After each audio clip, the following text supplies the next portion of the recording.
number 32, the only player in the history of the NFL to gain more than 2,000 yards in a single season with runs like this one against the Colts. Dazzling, powerful, graceful, and of course, his name is O.J. Simpson. And he began with ABC. And he's back with us where he belongs. And for both of us, it's what we've dreamed about for a long time, isn't it? Yes, Howard, it's certainly something I thought about. I must admit I'm a little nervous right now. I recall 14 years ago, Howard and I did the first press tour for Monday Night Football, and over the years as a player, I remember whenever the schedules came out, you look at the schedule to see if you had a Monday night game, and I recall the intensity of the game when we played on Monday night, and then the intensity that was showed on the field when I watched the Monday night game because of the fact that all the players knew their peers were watching, and I've been away from the game about 5 years now, and I couldn't imagine coming back, come back in a better situation than this. When they were playing the national anthem a minute ago, Gifford, I was never more nervous in my life. That was the only time I got nervous before a football game, and I was really nervous just then. The only reservation I have, Juice, is that you broke all my records at USC, but you didn't have to do it in one game. I wore 16, you wear 32. Does that make you 2 times better than I am? Evidently. You got a lot of numbers in my head, though. Yeah. It wasn't very difficult to break Frank's records. What you're going to have to do is take him down the booth. Yes, indeed.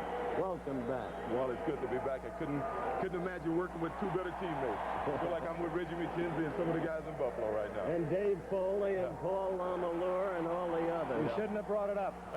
We've got a good one tonight. Yes, we do, for a preseason game. And we'll see, as we're going to take a look right now at David Woodley, the quarterback of the Miami Dolphins. There he is. And he's grown in confidence and enthusiasm because of his success a year ago, despite the Super Bowl loss. And we're getting ready now for the opening kickoff, the Dolphins against the Redskins. And it's our joy, and I mean this.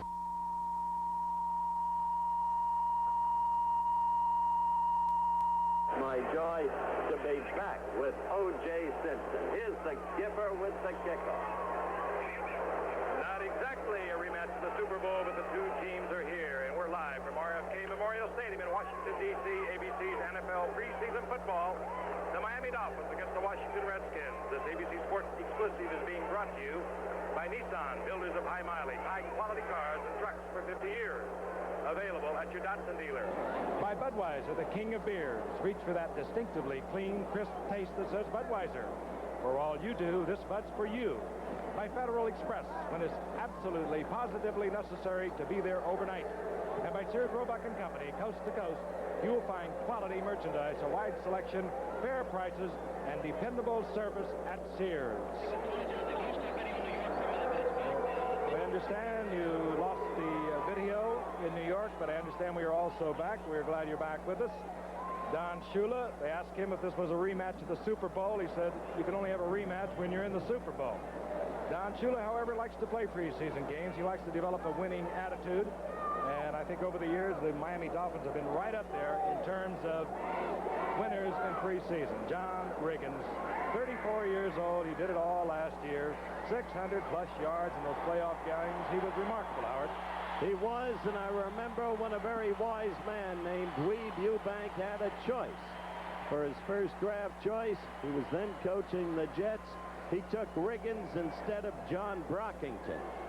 Mr. Eubank will be honored this year in Oxford, Ohio, when they name the new stadium at the Cradle of Coaches. Weeb Eubank Stadium knew what he was about.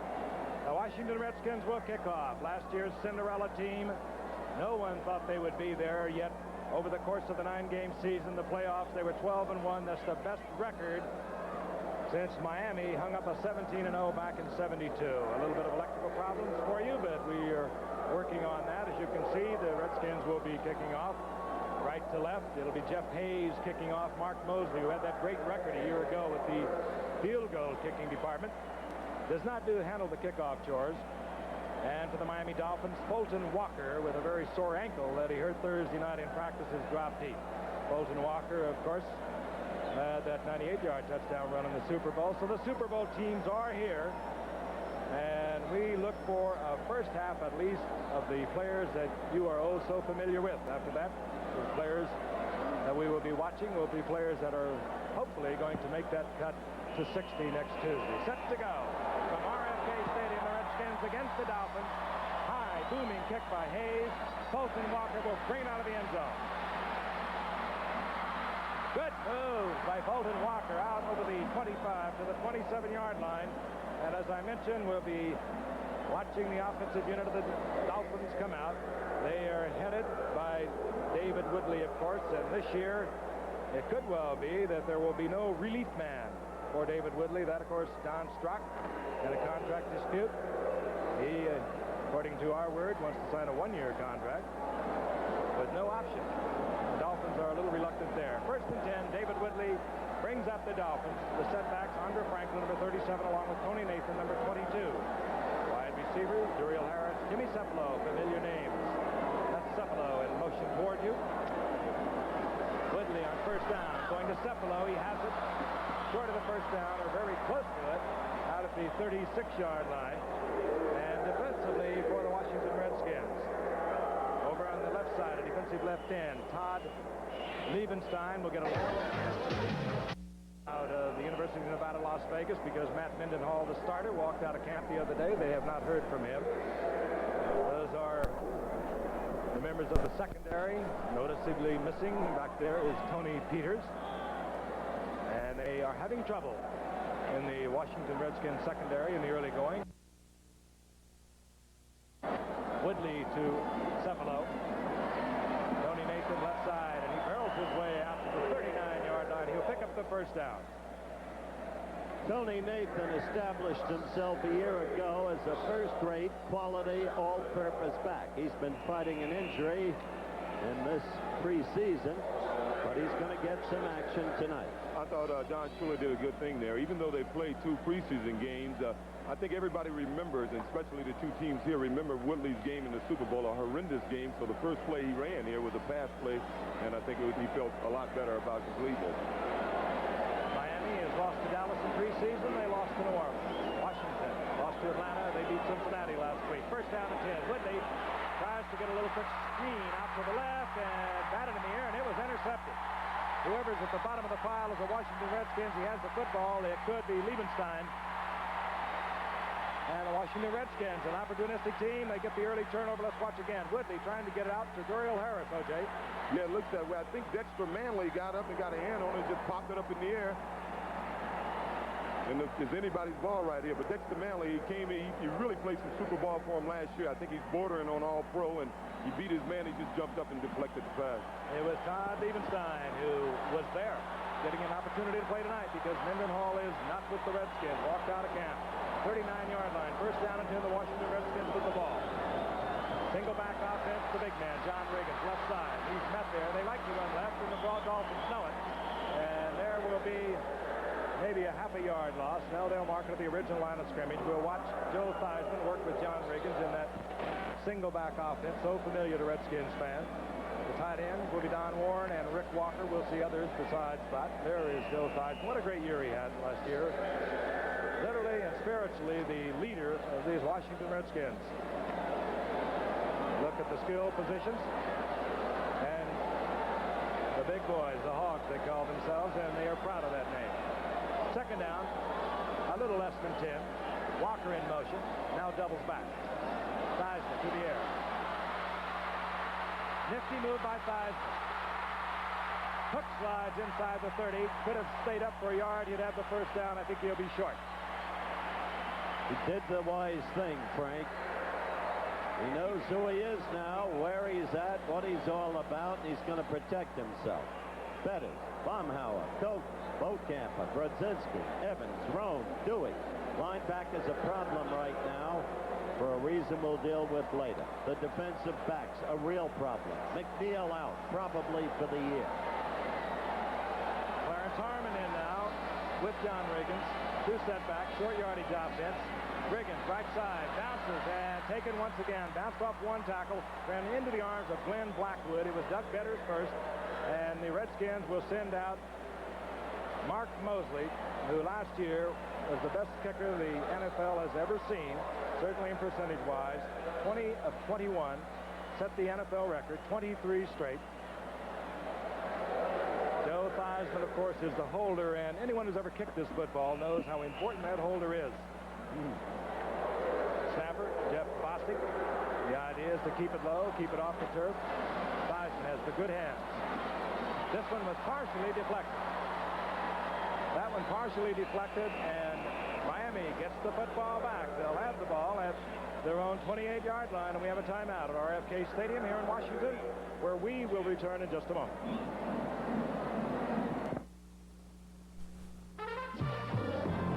This buzz for everyone who's getting the 1984 Olympic Games ready for the world.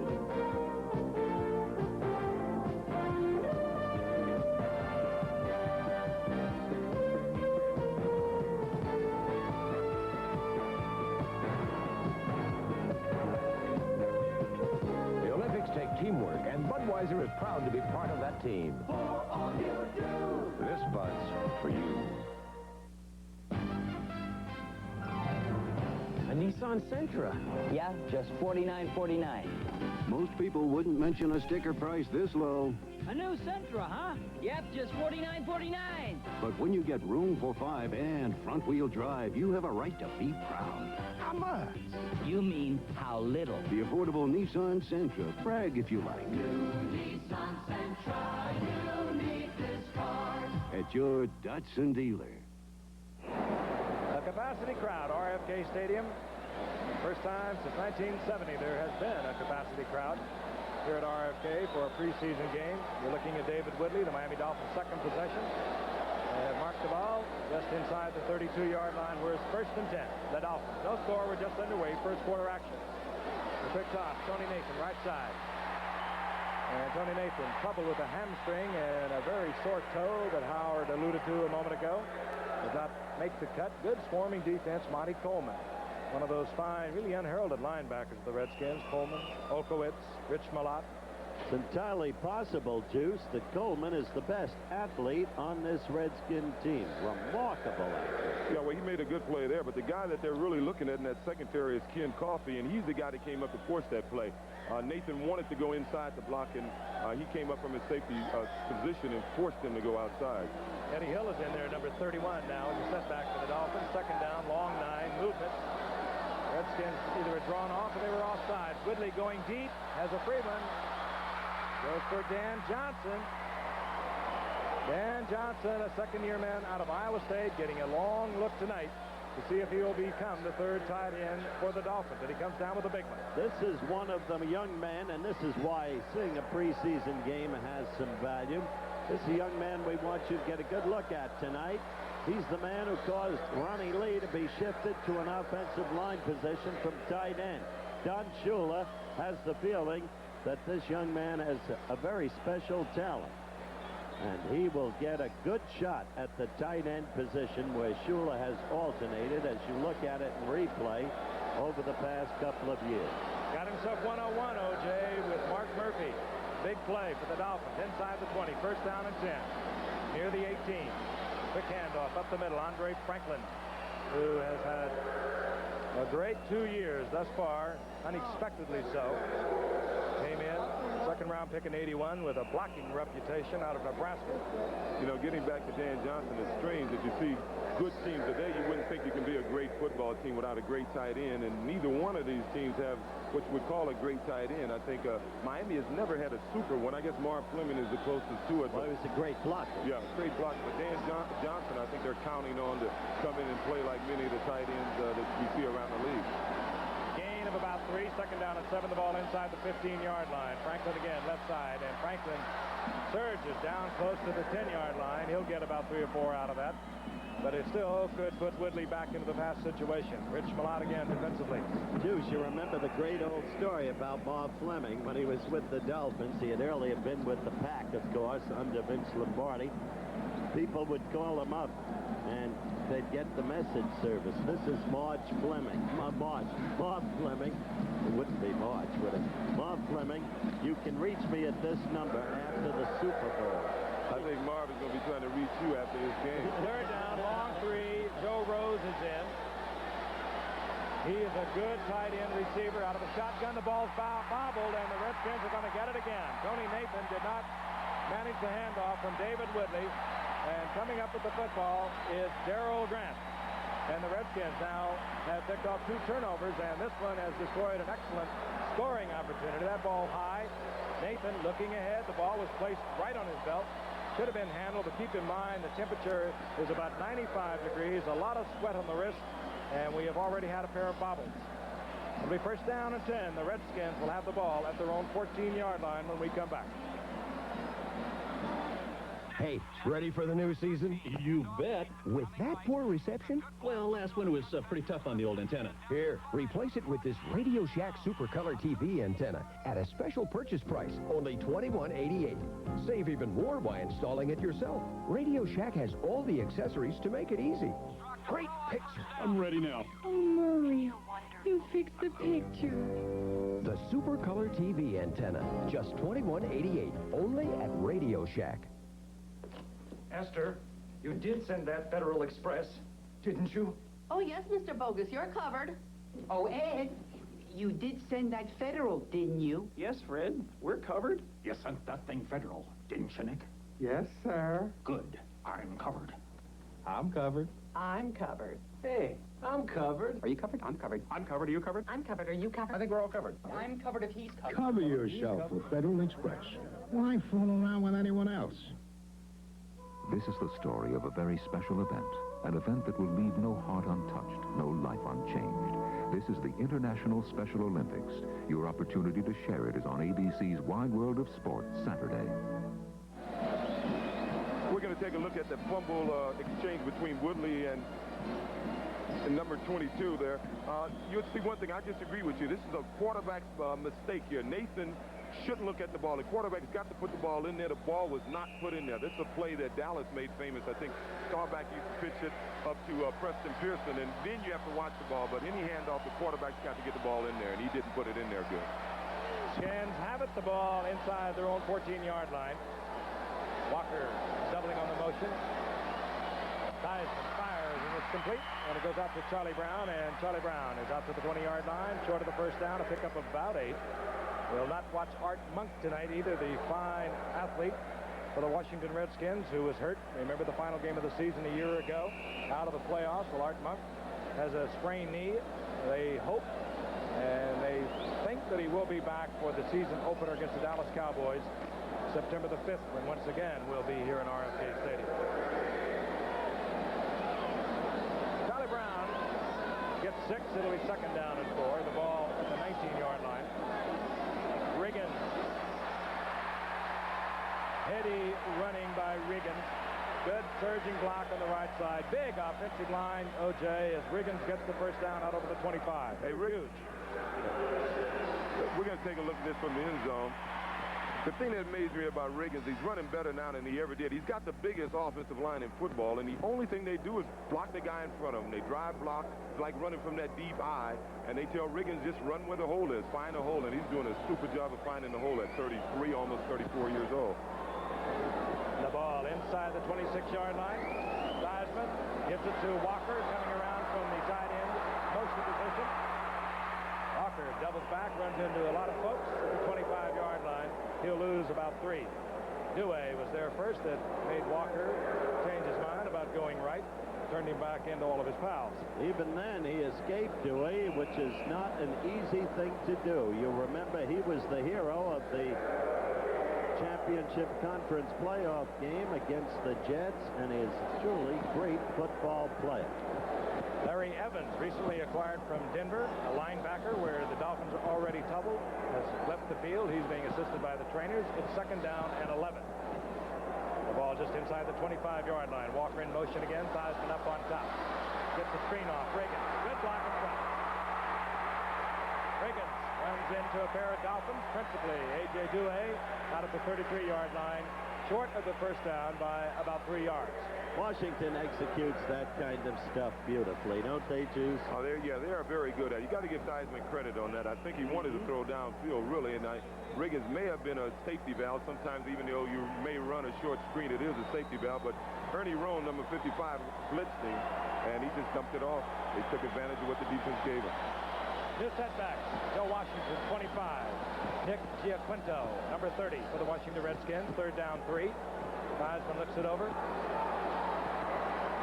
Washington does not hold on. It was fired and incomplete, and it was good coverage. Kozlowski of the Dolphins was there, the nickelback for Miami.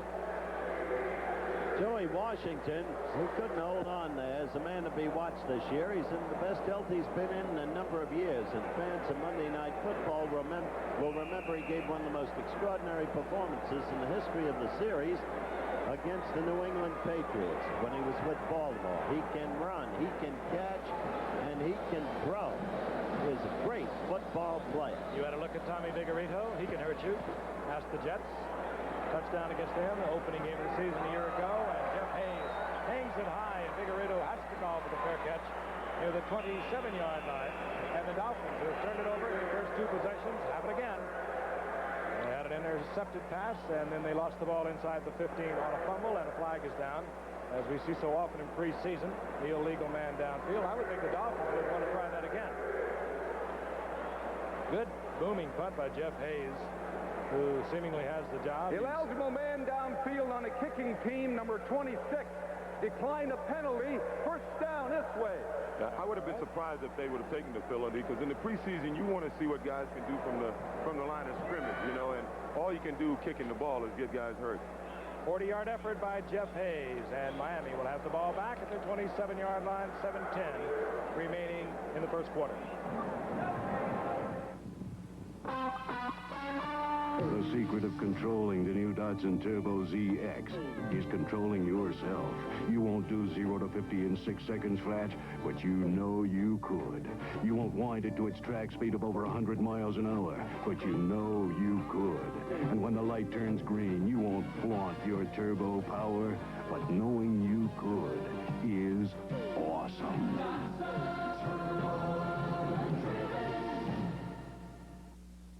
Hi, this is Jerry Lewis for the Muscular Dystrophy Association, and these are some of my kids visiting the world-famous Budweiser Clydesdales. This year, once again, Anheuser-Busch is pledging over $1 million to MDA. It's all based on sales of Budweiser and Budweiser Light from August 1st through Labor Day. So it's an easy way for you to join in the fight against muscular dystrophy. Look for this display wherever Budweiser and Budweiser Light are sold. And thank you from all of my kids. 2 families survive the high cost of loving as 2 marriages premieres Tuesday. That's Joe Gibbs, the coach of the Washington Redskins. Came to the team unheralded, but carefully cased through the years by Bobby Beathard, the general manager, who put together in a remarkable way this team, the true architect of the team. And Gibbs, now considered by many the way Bill Walsh was 2 years ago, a coaching genius. Skip. Woodley, single setback is Andre Franklin. This is Franklin, right side. Doesn't like it, moves to the outside. Good defensive effort. Moving up quickly from the outside is the #1 draft pick. They are so high on here in Washington. That's Darrell Green, taken as a 28th player. Remarkable speed on this young man, O.J. 100 meters in 10.04. No, he's 10.08. He was the second fastest 100 meters in the world last year to Carl Lewis. And 20, what was the 200 meters? That was something, too. Yeah, he's a good athlete, incredible speed on a cornerback. You expect somebody like him never to get beat deep. He was probably around in that 28th round because he's 5'7" to 5'8", about 170 pounder, but he's a great athlete. Darrell Green on 2nd down and 12. Woodley. And Woodley gets out of a little bit of trouble, gets up close to the line of scrimmage, and he's dropped where it'll be 3rd down and 12. Dave Butts defensively, along with Darrell Grant for the Redskins. You must remember that in the Super Bowl game last year, Miami actually led going into the 4th quarter. And then, as you look at Don Shula, he remembers it so well. Washington totally dominated. And so Shula's job to develop a defensive strength that could contain the opposition in the late going. And that's where his problem is, both in linebackers because of tragedies to the team and the loss of McNeil. Skip. Shotgun, Woodley. 3rd down, long 12. Woodley has the time. And he had a good move by Jimmy Cephalo. Came back for it, just as he should have. But it's incomplete. He does not handle a high pass. Vernon Dean was covering. Fourth down, and Miami will have to punt. Let's watch Cephalo again. Vernon Dean providing the coverage, 32. Well, yeah, Cephalo put a real nice move, got him behind him. Too bad he wasn't running an up or a deep turn in. He could have made the reception, but he put a real nice move. He got open, but unfortunately, he beat his guy too well, and the guy was right behind him and saw him turn out. It's just unfortunate he wasn't running a different pattern. Many teams, you see Oakland, some of the real good passing teams in the league, they'll have the option to turn in or out on that play, but evidently they don't have their timing down. They haven't played together long enough to be able to do that. This man, Reggie Roby, is averaging 54 yards in preseason. He does not turn this one over. Nelms moves up to the 35-yard line. He was all the way back to the 20. And Nelms taking on good coverage, hustling down there. Robert Sowell defensively for Miami. So Washington has the football back. Their own 35-yard line, 5:32, no score remaining in the first quarter. Tonight, one man shocks all the experts at last year's Super Bowl as Old Spice Deodorant and Antiperspirant presents NFL Classics. It usually happens late in the day. Your underarm alarm goes off, telling the world you need odor protection that keeps going as long as you do. You should have used Old Spice. Old Spice deodorant kills odor-causing bacteria and protects for 24 hours. Happened to me at a party last night. You should have used Old Spice. Old Spice helps stop underarm alarm for 24 hours. And now, look for Old Spice Solid Antiperspirant in a new musk scent. In the era of the passing game, a strange thing happened. A runner won the Super Bowl. Washington's John Riggins bulldozed his way through Miami's Killer Bee defense for 166 tough yards and a new page in the record books. He was on fire all day, adding his power and speed to a team of Redskins that came from nowhere to win it all. The Washington Redskins, first down and 10, the ball at their own 35-yard line. No score, 5:32 remaining in the first quarter. Riggins remains, single setback. C in motion, and Bocamper moved offside from the right side. I'm not sure, Frank. He may have been drawn off. 66, false start. That's it. Joe Jacoby pulling Bocamper off. Bocamper reading it rather nicely. Picking up 5 yards. We talked about the linebackers, of course. A couple of years ago, tragically, Rusty Chambers of the Dolphins was killed in a car crash. Larry Gordon, this past June, died of a heart attack. Steve Scholl was lost in an inter-squad scrimmage. And Larry Evans has left the game here this evening. First down and 15. The Redskins. Heisman, a lot of time, but finally Dewey was there. Dewey, who moves along that line in a much more disciplined way than the Raiders, Ted Hendricks, but they use him in a similar way in the sense they like to get him into a lot of different positions. Yeah, normally you see him when he lines up to rush, he'll line up inside a lot. I think tonight we're watching him play a little outside linebacker. I think they're moving the whole linebacker crew around a little bit, and he lined up on the outside, and he just out and out beat Jacobson. There's another loss of 5, so it'll be second down and 20 plus. Ball just inside the 25-yard line. Theismann has his pass offense personnel in there. Theismann fires and it's complete.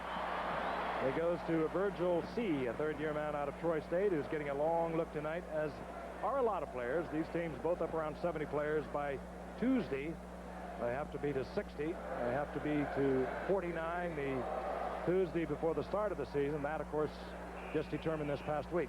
That's right, and that's the most important thing, it seems to me, the NFL could have done, going back to the 49 people, even if it's only for 1 year, to be re-examined after that 1 year. Hey, it provides every team with the necessary personnel to cope with injuries, ensuring the best possible personnel is always before the public. B, it keeps that reserve of 112 players away from the other league, which is fair and open competition. Dolphins full blitz. Theismann fires a shot intended for Charlie Brown, who was well covered. Theismann taking a shot on it. Theismann does not throw interceptions. Not many, indeed. And that'll bring up fourth down. Out will come Jeff Hayes, and Tommy Vigorito drops for Miami. Jeff Hayes last year averaged a little over 38 yards. Not a deep kicker, but he hangs it high, and the Redskins have always been noted for their special teams. Good coverage. Hayes has already run off one kicker this year, Dave Smigelski. It's another high one. It doesn't turn over, not long on distance, but here's Vigorito at the 28. And tightrope walking down the sideline, Vigorito. That's about 12. And Miami will have a 1st and 10. The ball out over their own 40-yard line. We still have no score at a sold-out RFK Stadium in Washington.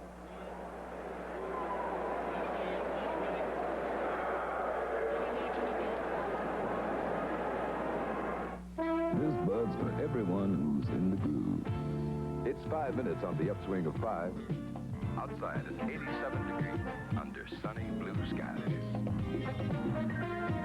Stay tuned for my man Flash. I'm moving out of here, having myself an ice-cold brew. Yeah, just for you. That distinctively clean, crisp taste that says Budweiser. All you do is for you. I know. In our world of endless imagination, anything can happen. And those of you who wear Levi's jeans know what I'm talking about. Because anywhere our minds can go, we can follow too.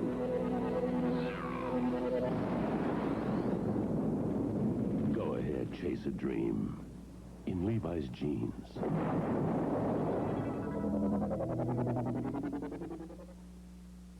College football excitement is back on ABC. September 3rd, UCLA battles Georgia, and on the 10th, Florida State tackles LSU. NCAA football premieres September 3rd on ABC. Frank Gifford, Howard Cosell, O.J. Simpson in Washington. The nation's capital, they love their football. Their Super Bowl champion, Washington Redskins, had a tremendous record of 12-1 en route to defeating the Miami Dolphins, 27-17, Super Bowl 17. Miami with the football, 1st down and 10. The ball inside the 41-yard line, Tony Nathan left side.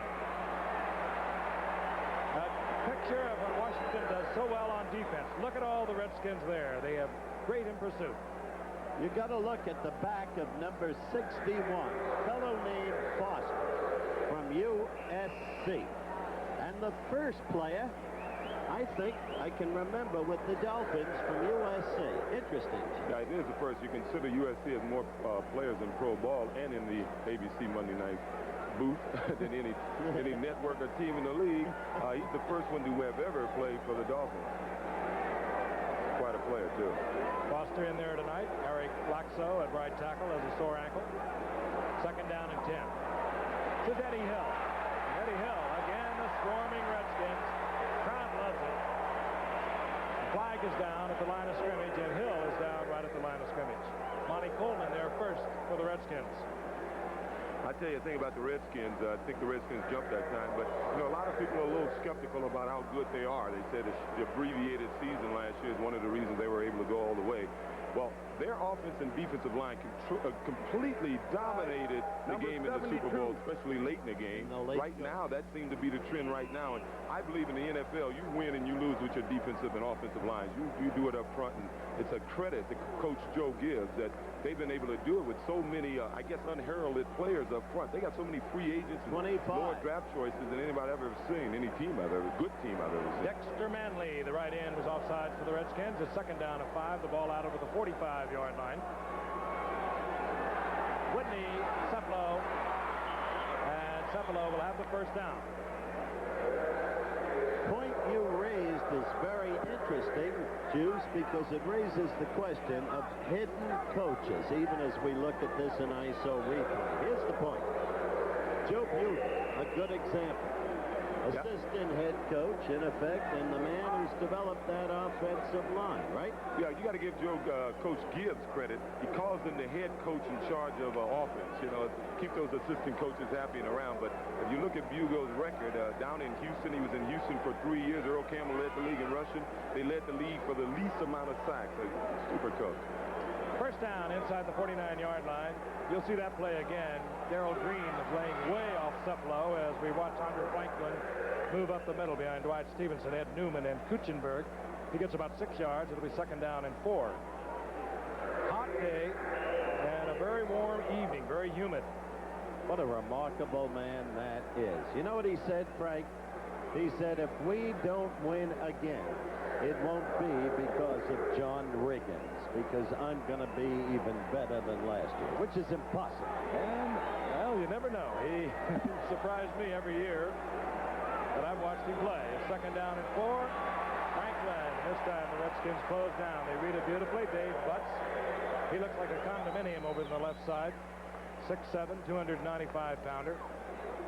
Right now, the Miami offensive line, for the first time in the game, is getting off the mark really well. What did a man named Jim Ringo mean to your career? Well, I think overall, if you look around the league, what really makes a good team is assistant coaches. You know, and Jim Ringo, obviously, everywhere he's been great. You see a couple of great ones on this team, and Bugle and Richie Pettipon on defense, and the credit to the better coaches that are not afraid to have them and then keep them around.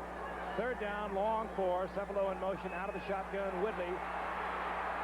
Nathan over the middle, and he'll have the first down inside the 35-yard line.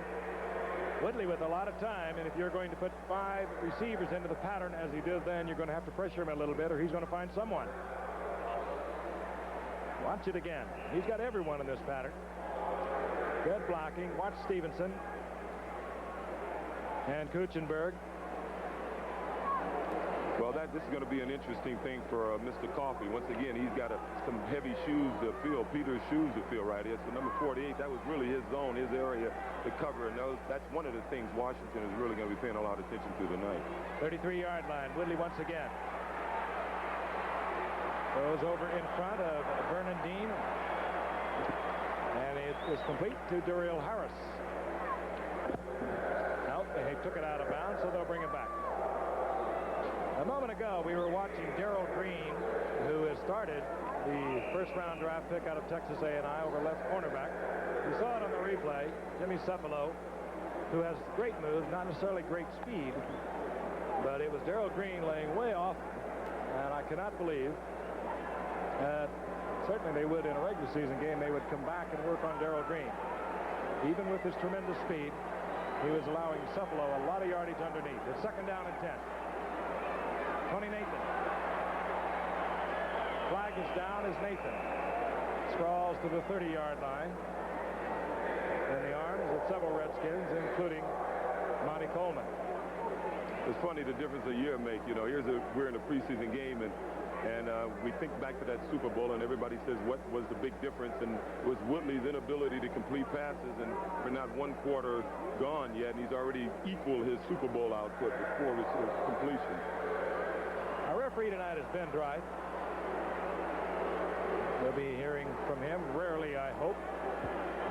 Defense, number 72, lined up in the neutral zone.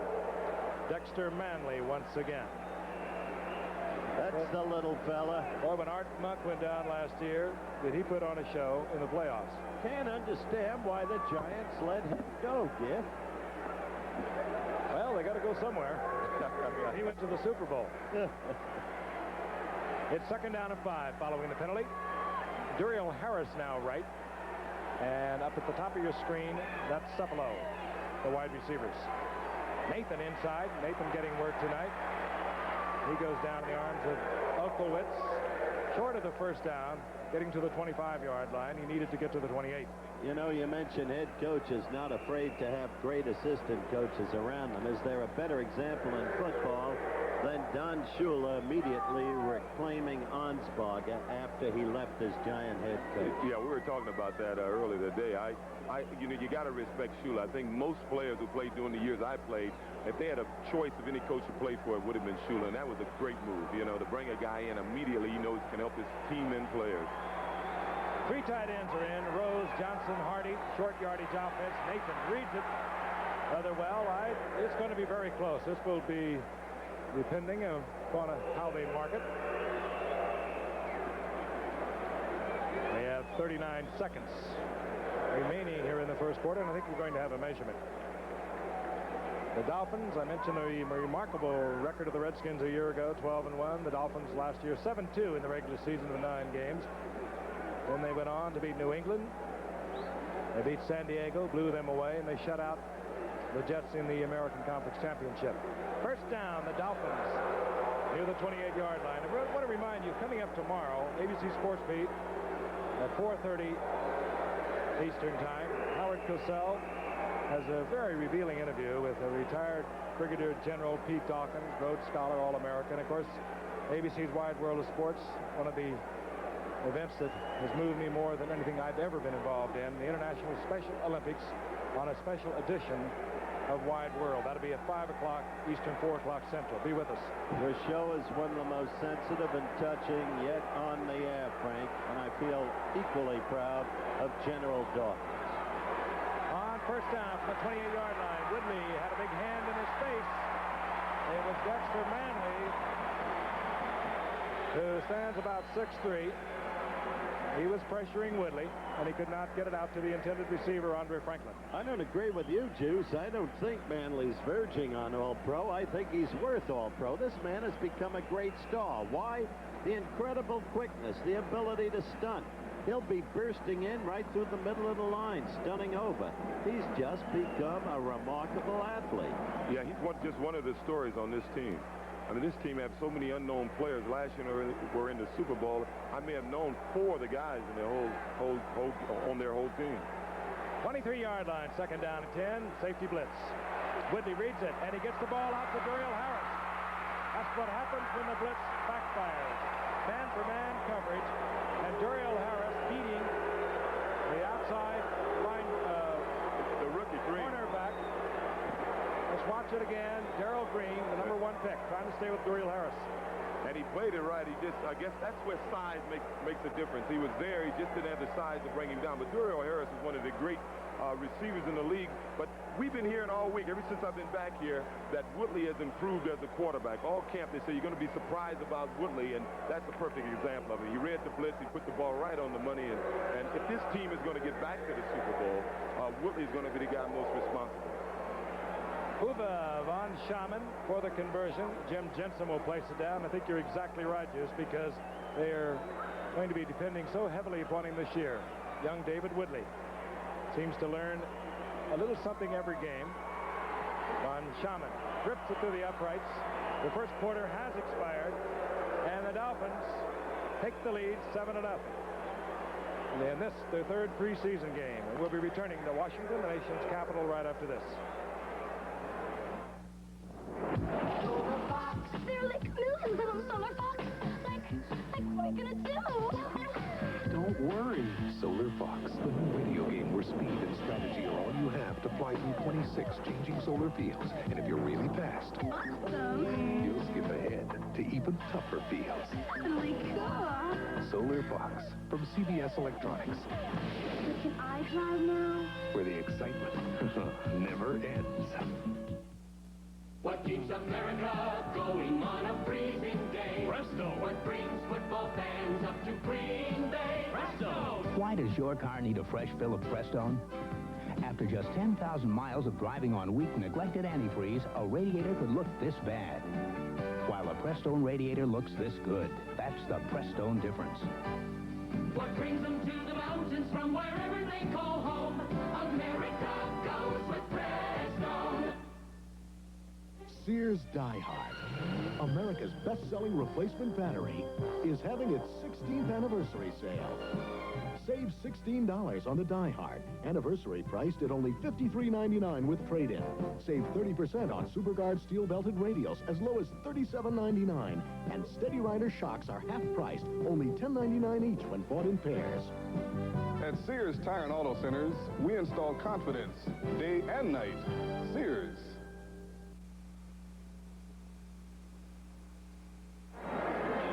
That's Duriel Harris, number 82, out of New Mexico State. Just signed. Rookie Greg Jones deep in the end zone, but he'll bring it out. The wedge moved over and set up in front of him out about the 20-yard line, and it was promptly shattered. And the Redskins will have the ball at their 20-yard line. How do you like this crowd, Giff? I'll tell you, the Redskins have been a great attraction here over the past decade, and even more so. Crowd of over 55,000. Sold out, but not within the 72-hour period. The owner, Jack Kent Cook, indeed wanted to lift the blackout, but under the letter of the rules, couldn't do it. Nice Theismann moving people about on first down and 10. Alvin Garrett in motion. Riggins, left side. No team in football runs to the left as frequently as do the Washington Redskins. Or as because of their personnel over there. Well, over the years, of course, the L.A. Raiders have done it over the years. They'd like the left-handed quarterback, and they featured running to the left. That, incidentally, was basically the same play that Riggins broke with a big touchdown in the fourth quarter in the Super Bowl. First quarter stats. Predominantly Miami in first downs, and in total yards and the passing yards speak for themselves. Riggins got 5. It's second down and 5. Theismann does not like the setup. He does not like the fact that Alvin Garrett was a little confused on exactly what Theismann wanted him to do. Theismann uses the timeout rather than take the chance of turning it over, moves over to the sidelines, and we'll be back in a moment.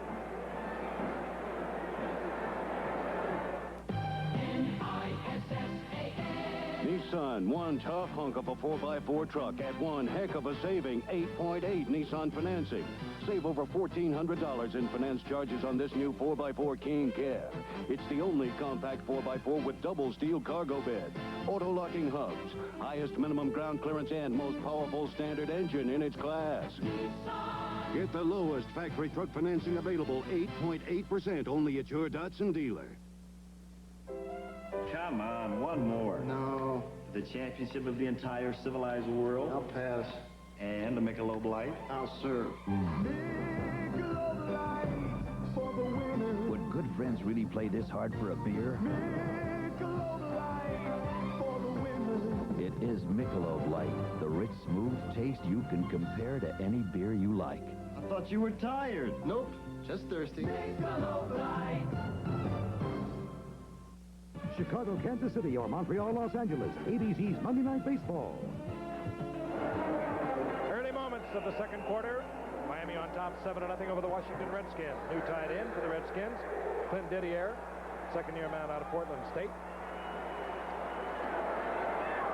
Ball at the 24-yard line. That's Garrett, who got it worked out. Riggins up the middle. Short of the first down as he moves to the 28. And now a flag comes in there late. Could have been a late hit or a little extracurricular activity at the bottom of the pile. Bob Baumauer and Jeff Bostic were getting it on pretty good. Bostic, the center for the Redskins. Baumauer, the nose tackle. Ben Wright marks off a big one. I think Baumauer, who's used to mixing it up in there after the play was run away from him, he probably was screened off pretty good, and it looked like he gave him a pretty good shot. Defense number 73, 15 yards. Baumauer. Rather uncharacteristic of Baumauer. They usually catch the one who does it last, don't they, O.J.? Normally. The other guy got up to hit him. Good thing he didn't swing. He probably would have been fined also. 43-yard line is the first down following the assessment. Garrett a little early on the move, but there's no flag as Riggins runs into a whole bunch of Dolphins right at the line of scrimmage, and down he goes. It was Glenn Blackwood of the Blackwood brothers up there to make sure that Bob Brzezinski had Riggins in control. They got some job this year, Juice, the Redskins. Everybody will be looking for them this year where they weren't a year ago. Well, I don't think it is going to matter. You can't study a team like the Redskins because they don't try to trick you. They come right at you, and power is power, no matter how ready another team is. They're big, they're strong, they're fairly simple. Garrett in motion once again on second down, long 9. Riggins out to the left side once again. Flag goes down as Riggins picks up 3 and goes down at the 47-yard line. I'm surprised at how many flags are going, but Riggins still amazes me. They say he came to camp probably in the best shape he's ever been. Last week he carried the ball 7 times, I think, in the first quarter for 41 yards. And, you know, I think about all those years, he was sort of a flake, you know. They told him to cut his hair once. He came back with a Mohegan haircut. He wasn't a flake. The rest of the world was That's the way it turns out. And I'm saying whatever he was doing, I should have been doing, because here he is at 33, 34, running the ball like better than he ever did, and I was at home limping about that time. Now, here's the call by Ben Drive. Holding call goes against Washington. Frank Gifford, Howard Cosell, along with our newest colleague, O.J. Simpson. We'll be back here in RFK Stadium September the 5th, and this town is already buzzing The Dallas Cowboys are going to open their season along with the Redskins. Howard and I'll be here for that game. The grand old cowboy will be with us, Don Meredith. Second down, long yardage for Theismann. The ball at the 37-yard line. Giaquinto in motion. Good move by Joe Washington to the outside. Gets back to the original line of scrimmage, and the big question mark, Howard spoke of it a moment ago about Joe Washington. A lot of knee troubles. He had it at Baltimore before he came here. He had arthroscopic surgery in both knees during the offseason, but he can add another dimension to your attack. Good receiver, good, quick running back, Joe Washington. Greatest individual effort we ever had. Wasn't that something? Third down and 11. Garrett in motion. Giaquinto moves into the slot, wing-back position. Theismann, his rollout, wide open field. Baumauer chasing him. Theismann goes deep to Charlie Brown. Good defensive play. Glenn Blackwood, and the crowd wants a flag. I think it's debatable. I think they say if you're going to the ball, you can have body contact, but it looked like he hit him a little before the ball got there. Here we go. Well, this is Glenn Blackwood. And right there it appeared that indeed he even pushed off. But I think he was going for the ball and also the head of Charlie Brown. See it again, reverse angle. But judging by the pass that Theismann threw, maybe the official felt it was anybody's ball. You know, it was a free ball. But he still hit him. They're going to be a little more lenient this year, as a matter of fact, on the defender having the opportunity to go for the ball. As we look at Jeff Hayes on for the punting duties for Miami. Tommy Vigorito is deep. And Jeff Hayes for Washington. This is Vigorito. Fair catch called for, executed at the 15-yard line. I'll tell you, Vigorito's changed. He's grown maturely cautious. In the past, he'd take anything and try to go with it, often fumbling. When Apple invented the personal computer, we were all alone in the world. But soon it seemed that everybody was trying to build a better Apple. Well, somebody finally did. Lisa from Apple. So advanced it puts us right back where we started. Alone again. Soon there'll be just two kinds of people. Those who use computers and those who use apples. 17 hours. That's how long it took us to paint this house with a brush. Then we painted it in just 6.5 hours with a Wagner Power Painter. This wicker chair took over an hour, but less than 5 minutes with a Wagner Power Painter. A shutter that took 20 minutes, a Power Painter finished in only 3. It's a tool so versatile, it has a flexible spray tip and a way to draw paint right from a can. A Wagner Power Painter. It's the right tool for painting. 12:20 remaining in the first half. RFK Stadium in Washington. The Dolphins on top 7-0. We are watching, as we anticipated, most of the regulars for the 2 Super Bowl entries of last February. The Miami Dolphins and the Washington Redskins.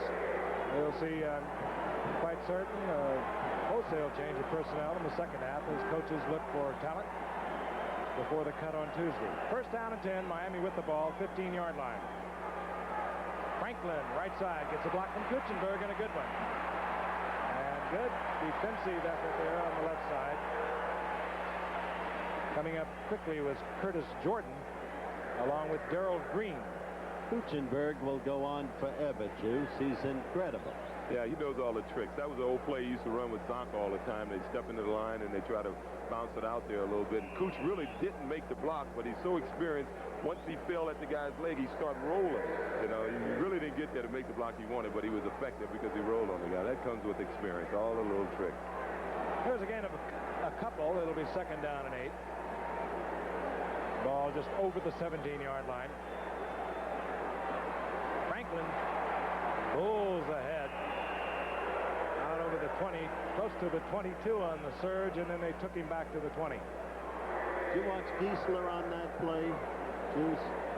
No, I didn't see him. I was watching Hardy. You know, Hardy went in motion on that play, and they tried to double the nose, man. And, I mean, nothing on earth would get me to play on the nose today.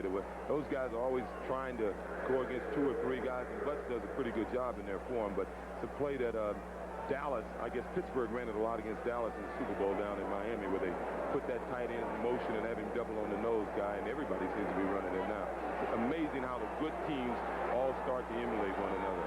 Third down, long 2. Woodley 5 of 9. They'll keep it on the ground. Tony Nathan will have the first down out over the 25-yard line. Tony Nathan looking well tonight. Again, he was troubled with a hamstring and a toe in the early going of the preseason. I don't think anybody knows more about the importance of offensive line play than you, because of the guys you had in front of you. And right now, Miami, which through the years has had great offensive lines, is beginning to get off the mark effectively. Going back to Monty Clark's days there. Yeah, they've always been incredible inside, you know, from the Langer, Kuchenberg, little days, and now they got a guy named Stevenson. If you watch him, 57 in the middle of that line, I think he's going to be an all-pro real soon. Maybe the best in the game today. On 1st and 10, Woodley's back. A delay to Nathan. Working his way out of the backfield and across the middle to the 35-yard line, short of the first down by about a yard. Flag is down deep in the backfield. It could be a holding call. That's usually where we see that. So a 9-yard pickup is wasted as they bring it back. Warm night. Very warm night. Howard doesn't sweat O.J. He recycles. That's telling it like it is. I love that picture on SI. Holding number 64. Yeah, a lot of airbrush on that picture, Howard. Air chisel. Ed Newman was holding. And they have backed the Dolphins up to their 15-yard line or just inside the 16. I'm surprised Ed is playing because he hasn't been that well. And he's coming off season knee surgery. Woodley again, he has the time, and he has the receiver, Cephalo. No, he took it out of bounds. I don't know if he really took it out of bounds or not, but I'll tell you this, having a hand in convincing the official was Mel Kaufman, number 55. He called it before the official. Watch. They're giving Darrell Green a workout, O.J. Yeah, I was just thinking he's getting a workout out here. He was beaten on that play, and of course we saw him not really get beat on the slant in because it's almost impossible to stop a quick slant in, but he should have made the tackle on that touchdown play. But I think Coach Gibbs is sort of happy they're working on him now because it doesn't do a rookie any good if you put him in the game and nobody throw any balls in his area. So even though he's getting beat, I think it's good for him that they're throwing at him. Better now than September the 5th from Tony Hill. 2nd down and 20. Woodley going deep, looking for Duriel Harris. Almost picked off. Bernardine had it all the way. I think every fan in America saw from game to game the development a year ago of Vernon Dean. They worked on him, they worked on him, they worked on him. By the end of the year in the Super Bowl, the young man from San Diego State seemed almost invulnerable. A great athlete. His Duriel Harris was never, on a reverse angle here, was never really open on this play. Vernon Dean's with him all the way. Vernon Dean ended up, I think, 2nd in the Rookie of the Year voting to Chip Banks last year, USC guy. Incidentally, he played at L.A. Valley Junior College, and when I was in junior college, it was the first junior college game I played, and I started as a defensive back and ended up being a halfback during that game because the halfbacks got hurt. Our halfbacks got hurt earlier in the game. Right there, you resemble Gifford. Out of the shotgun, instead of the pass, they go with the inside draw. Tony Nathan on the 3rd down and 20. Good conservative call. Vernon Dean defensively, but Miami has worked their way away from their goal line, and they will be a little more comfortable in the punting situation. I don't know if they're going to have to punt. It looked like Nathan got hit out of bounds unnecessarily there. There's a whole lot of conversation, and now we're going to get the call. I did not see a flag. But they will get the first down on the defensive foul. Here's Nathan. And you see Kuchenberg out in front making a block. Well, he's a little inside here, and he's out of bounds. He gets hit here. And here's the hit that I think they call a foul on. I can't see his number right now. Unnecessary roughness, defense, number 51. There's Monty Coleman coming in there late. I don't think he was going to hurt anyone other than his own man, Vernon Perry. or rather Vernon Dean. But a lot of things can happen along those sidelines. You saw Bubba Smith virtually in his career with things over there. And when it's apparent a guy is going out of bounds, I think you should pull up. I agree. And they do call it frequently. 1st and 10, Miami, 38-yard line. They lead 7-0. 9:33 remaining in the first half. Franklin right side. He'll get a couple out over the 40-yard line to the 42. Interesting player, Franklin. He never appears to be as good as he became during the course of last season. Deceptive player. Yeah, he's deceptive. He's a hard worker. And you play for the Dolphins. I remember I used to drool in Buffalo in my earlier years, watching Don Shula and what he's done with his offensive line, the way he plays those guys. And I don't think you have to be a great back to be effective in his backfield. This is taking nothing away from Franklin. He's a hard worker, and he certainly deserves everything he got. But I think your average back could border on greatness running behind the line Shula's place for him. He'll certainly play a lot longer. 2nd down and 6.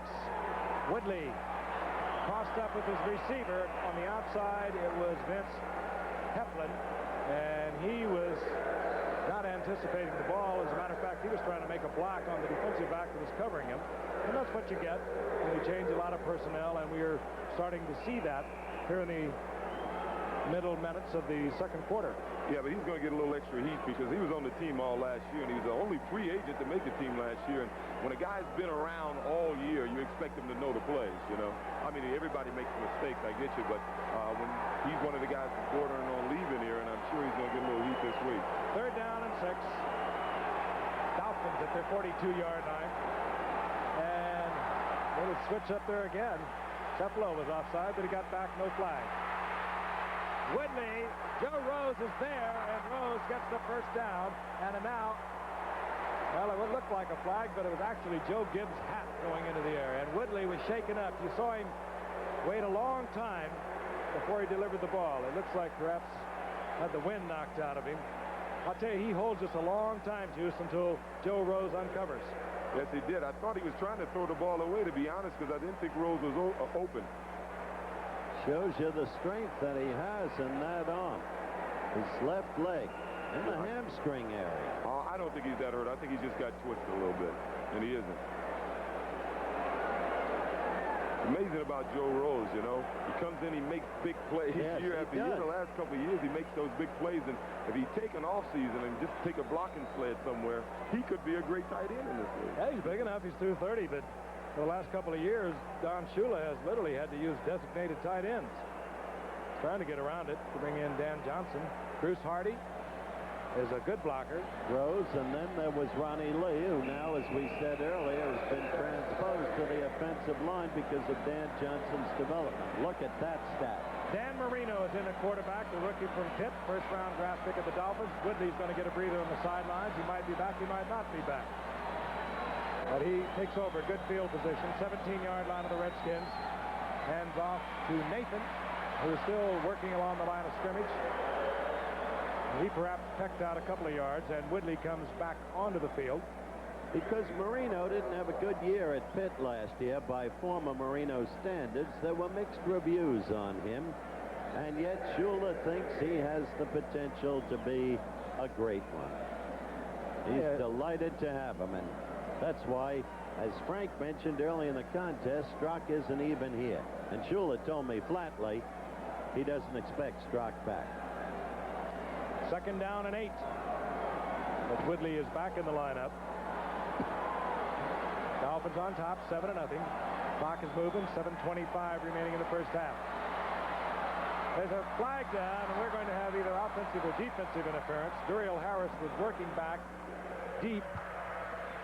I think it may maybe be Tony Nathan. He may have pushed off. It's going to either be on the linebacker or Tony Nathan. They look like they had a little contact that time. Here's Ben Dwight to give us the word. Yeah, it's the linebacker. Yeah, it's on Tubin there. Number 50, I think he was trying to get a push-off penalty, and I think what he may have done is came up and bumped him. Defense, illegal contact, number 28. Well, I guess the first down. Darrell Green is getting a workout, and this, again, as O.J. mentioned a while ago, I'm sure that Joe Gibbs is happy to see this happen. This is a great athlete. The question, and that's probably why he was a 28th pick in the first round, his size. But he has that great speed we spoke of a moment ago. He averaged on punt returns, if he can't play cornerback, he averaged at Texas A&I 20 yards a return as a senior. First and 10. The ball at the 10-yard line. Dan Johnson. And Dan Johnson had Rich Malott all over it. I don't know, Frank, if the Bears are going to risk Willie Gault in terms of kick running, punt returns, and so on. But if they do, this league is going to see something. Did you ever see any of Gault's runs at Tennessee? No, but you told me about him. And I believe it. He has the tremendous speed, but really when you're comparing his speed and Darrell Green, you're talking hundredths of a second. That's right. You're talking about world-class runners. Second down and 10.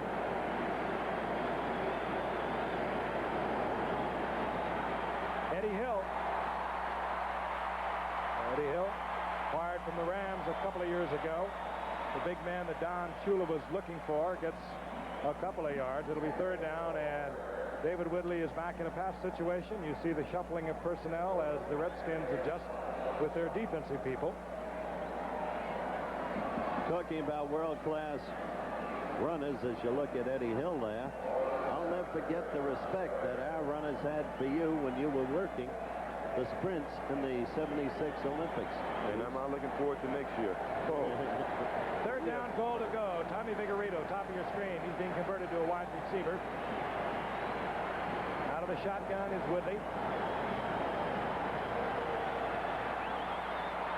Woodley and wide open over the middle. And coming down with the football, Duriel Harris. He will not do his dance in the end zone, O.J. No, he won't, but you see why he got that new 3-year contract. They couldn't afford to let him out here, and they're taking advantage of this problem that Washington is having in their secondary. He did a head fake on Vernon Dean, wiped him right out. Now Vernon Dean is finally getting back in the shot. Hey, you got an inside out, somebody like Duriel Harris down there. Dean had no help, and that was very easy. Von Schaman is on with Jim Jensen holding for the conversion. It's funny, you don't like clicking along. He sure came back last year, beginning with his game-winning kick against the Jets. Second time around, 2019 final score. From then on, he was impeccable. Von Schaman through the uprights. He's perfect on conversions thus far this season. There is Duriel Harris, all smiles, 3-year contract. He just got the touchdown. Miami 14, the Redskins nothing. We'll be back. Michelob Light for the winners this time, huh? Oh, you enjoy being buried in the sand. Stadium. Fans, I presume, with the 14-0 Miami lead are a little tolerant, all buzzing and saying, well, this is only the preseason. And indeed it is, but there's only one game left in the preseason before it all begins. There's Greg Jones, the rookie out of Alcorn State. Speedster, free agent. Von Schaman hooks one. I don't think he caught the end zone. I think they're going to give him a touchback. Looked like he had hooked it out of bounds before he got into the end zone. The big man, Greg Butts, sucking on a little oxygen on a very warm, humid night here in Washington. Touchback, and the Redskins will have it at their own 20-yard line. Joe Theismann trots back out onto the field. Riggins remains. Didier is one tight end, number 86. He's the second-year man out of Portland State. And, of course, Rick Walker. Don Warren not seeing much action tonight as they take a long look at Clint Didier. Wide receivers, Tully Brown, number 87, Alvin Garrett, number 89. That's Garrett in motion.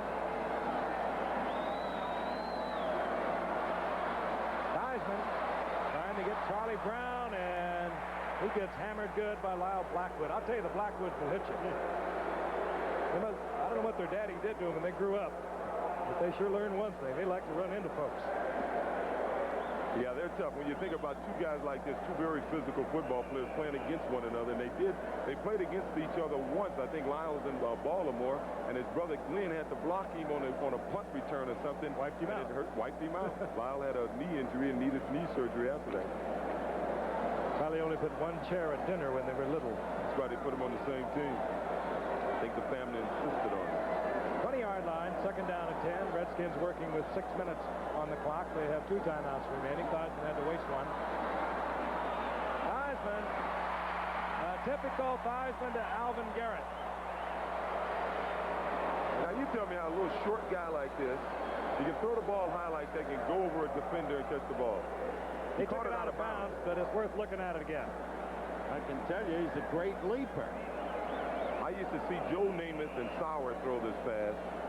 When a guy's covered, especially with a defense like small, number 48, with his back to the quarterback, they throw the ball short. Throw the ball right at the defender's head, and there's nothing the defender could do about it. You wouldn't expect a little short guy like to try that pass with a little short guy like Alvin. They bring him back. It'll be third down and 10. Garrett now, bottom of your screen. You'll see the top of his helmet. Theismann will put it up once again. Looking for Garrett, and picked off is Lyle Blackwood. And his brother got out in front of it, Glenn Blackwood, and Lyle Blackwood, with no flags down, brings it back inside the 20.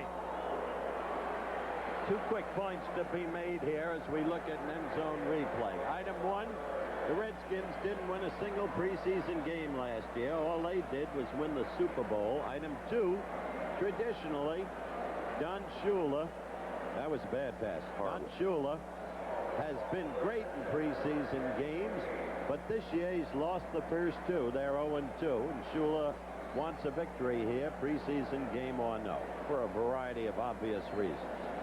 5:51 in the first half. That's not the Joe Theismann. Now, he did not even see Lyle Blackwood coming across from his free safety position. He just threw the ball overthrown. First and 10, handoff to Franklin right up the middle behind Clyde Stevenson. Harold Brent defensively there for the Redskins. He made the initial contact. Gain of about 3. It'll be second down and 7. As Eddie Hill comes back into the lineup for the Dolphins. Lyle Blackwood has come into prominence with the last several plays. He's the old boy. He was around. Juice mentioned Baltimore, but he also played at Cincinnati and Seattle. If he's old, I wish we were there, Frank. Well, much older than Glenn, I'll put it that way. Dolphins got him as a free agent in '81, and they've been a great pair ever since. Second down and 7. Woodley looking for Ceplo, and good coverage back there. Ken Coffey, who has been having a difficult time tonight. He had a difficult time a week ago trying to fill those big shoes of Tony Peters that O.J. spoke of a while ago. He had good position that time, and Woodley had to throw it out of bounds. Got a special, interesting halftime feature tonight. Frank, you'll be meeting the folks, well, the wives of the Redskins, several of them, with very interesting insights on the personal side into the players. One lady named Terry Flair will be doing the piece, and she's very, very good, as you'll see. Third down and 7. Woodley, they go back and they work over in the corner. This is Ceplo, and he had individual coverage once again against Darrell Green, and Darrell Green is getting a workout. Did you ever notice, Juice, certain coaches always turn out the same kinds of players. Ceplo doesn't have the great speed. He's got the great moves. We've noted that. And he's got sticky fingers. Well, right now, the Pittsburgh Steelers have a rookie, Greg Garrity, a number 5 draft choice, who's of the same vintage. I'll tell you, excuse me, Howard, you saw what's going to be Darrell Green's problem. He is about 5'7" or 8. He had great position. He played it perfect, and he was just too short. Yeah, but he could have an easier assignment. He's playing against 2 receivers in Ceplo and Harris, who are great pattern runners. Ceplo reminds me a lot of Bobby Chandler, a big play guy in bowl games. They're MVPs. And these guys are precision pattern runners, and he may be able to cover some guys a lot better than he can cover this group. Franklin will do it easy on first down, goal to go, and the Dolphins are clicking on all cylinders. And the Redskins are not. Under Franklin takes it in from a couple of yards out. Well, what are you saying, Frank? You don't think Darrell Green can make it? I think the jury is really out because, first of all, they have lost that big man, Tony Peters, who helps out the cornerback so much. Ken Coffey is struggling for his life out there trying to fill those shoes, and you got a rookie that is about 5'8", who really getting stuck out there all by himself without any help. Yeah, but I've seen a lot of great guys. We had a guy, Robert James. I saw him get burned real bad in a game, and he went on to be an All-Pro. I think the kid may be able to be a good player one day. It's just that, once again, there's a lot easier receivers in the league to cover than these guys. Von Schaman remains perfect in preseason. That's 7 of 7. Jimmy Cephalo, the man who set it all up with that catch. Seasoned now and magnificently prepared through college and in the pros to be what he's become. Very good. We'll be right back. Kodak presents a breakthrough in color photography for the best color pictures ever from Kodak. A film for detailed color. A film for vibrant color. A film for fast action color. Even a film for low light color. New Kodacolor VR, 100, 200, 400, 1,000 speed films. From backyard rocketry to space exploration. From horse-drawn trolleys to computer-run trains. Ideas that made America grow and made millionaires out of many who risked investing in them. At First Jersey Securities, we believe such investment opportunities still exist, if you know where to look for them. We do. We specialize in discovering America's emerging growth companies for today's investors with vision. First Jersey Securities. Come grow with us. This is the story of a very special event, an event that will leave no heart untouched, no life unchanged. This is the International Special Olympics. Your opportunity to share it is on ABC's Wide World of Sports, Saturday. 4:52, and the Dolphins are on top 21-0. That's the time remaining in the half. Another look at Greg Jones, the rookie from Alcorn State, trying to make the ball club. Von Schaman to kick off. Hooks it again, and this time he does not catch the end zone, and he will kick once again from the 30-yard line. Uwe von Schaman. How about an NCAA promo while we're waiting, Jeff? How about one? How about Saturday, September the 3rd, the season premiere? It'll be live, 9 o'clock Eastern time. That other school, OJ, across town, UCLA against Georgia. UCLA, of course, the defending Rose Bowl champions. They beat Michigan 24-14, 10-1-1 in '82. Georgia, the last time they played was 1943 when Georgia beat UCLA 9-0 in the Rose Bowl. So it's going to be UCLA and Georgia on ABC. Season premiere of the NCAA college football schedule coming your way September the 3rd, 9 o'clock Eastern. It should be interesting to see what kind of team Georgia got without Herschel. I maintain that for the last 3 years, they played about as good a football as you can play. And much like Miami, of course, Herschel is one of the great running backs you'll ever see, one of the great athletes you'll ever see. But like Miami, I think any competent back will do a job in that backfield because their offensive line the last 3 years has been incredible. You're right. Don't forget when you called me up from the coast and said, keep your eye on a kid on UCLA named Freeman McNeil. Boy, were you right about that. Greg Jones awaits Uwe von Schaman's kick this time. Von Schaman kicks straight away. And here comes Greg Jones to the 25-yard line. So the Redskins will have 4:39, 2 timeouts remaining, and they're down 21-0.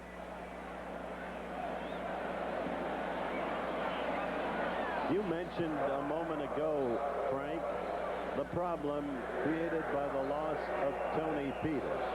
And I think direct journalism demands that we directly address the drug problem in the National Football League, which the commissioner has addressed himself to most forthrightly in the case of the suspended 4.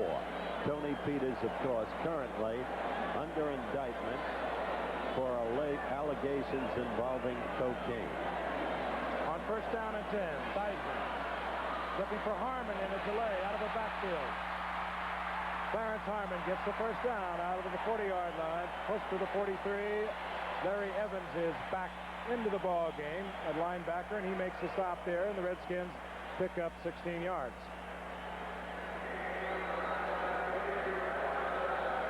Certainly unlike the Super Bowl this stat here. Juice, you played in this league. How much did you personally see about drug use? How much were you, if at all, affected by it? Well, obviously, I didn't nearly see as much as was happening here. The drug that I saw a lot when I first came into the league was alcohol. You know, we saw an awful lot of that at the time, and I guess I'm a little upset more about the guys who are moving it. Oh, great. Good shot to Charlie Brown by Theismann. Right? I think he was out of bounds. Seam of the zone. Yeah, but it's funny about things. I think when you see drugs on the athletic field, I know what it took to make it in professional football or to make it on any pro level in basketball or whatever. So I know if you see it on the athletic field, it must be immersed in our whole society. Now, curiosity is what got us on the moon. I know my grandfather probably had a little moonshine whiskey, and people probably had a little bootleg, that doesn't worry me so much. I think the players will grow out of that. They see the bad things that are happening right now with some of the people who have had a problem with drugs. But the main thing is the guys who are moving it, the guys who are involved in actual selling drugs. I think the league is doing the right thing, and they're dealing real harshly with that, and they should deal harshly with it. Theismann had one-on-one against Fulton Walker with Virgil C. Earlier, you saw Charlie Brown. It looked like a completion, but he came down with only 1 foot inbound. So we had a 2nd and 10, and Theismann misses Virgil C. Theismann would like to get something happening here tonight. I guess at this point he would, Frank, but I'd have to say, looking at these teams tonight, with the recognition that it's just a preseason game, Miami came into this game the more motivated team. Theismann 3 of 12, 32 yards, 1 interception. He's going against the NFL's #1 defensive team of a year ago. He's looking over a 3rd down and 10.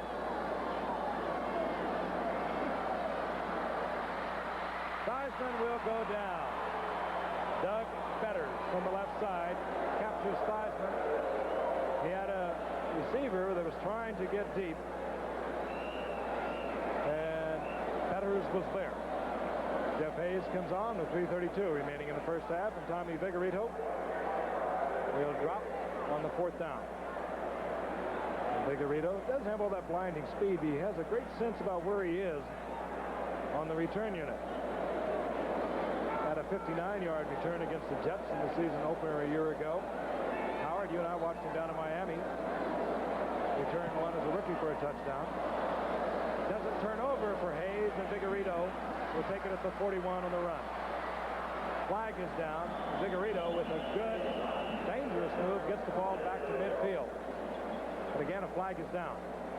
Could have a clip, and it could work against Kozlowski. He looked like he was in the area, number 40. Seems to be so, Giff. So another disappointment for the Dolphins, but they are on top 21-0. Well, the Dolphins are certainly the most motivated team. And normally when you have this Super Bowl so-called illegal block. Defeating team number 40 Super Bowl that ends up winning the game, because they're a little more motivated. I think Washington having a little problem with their defensive secondary, and they'll straighten it out in the second half, and we should have a pretty good game then. Maybe. We'll be right back. Scores. The Yankees 8-0 over the Angels the 3rd. Boston leading the Blue Jays 6-4 the 5th. The Birds have won the first of 2 from the Royals, but trail 1-0 in the 2nd. Cleveland over Seattle. Milwaukee red hot, leading 1-0 in the 2nd. Chicago, Texas tied 1-1, game 1, 9th. Detroit, Minnesota, zip 1st.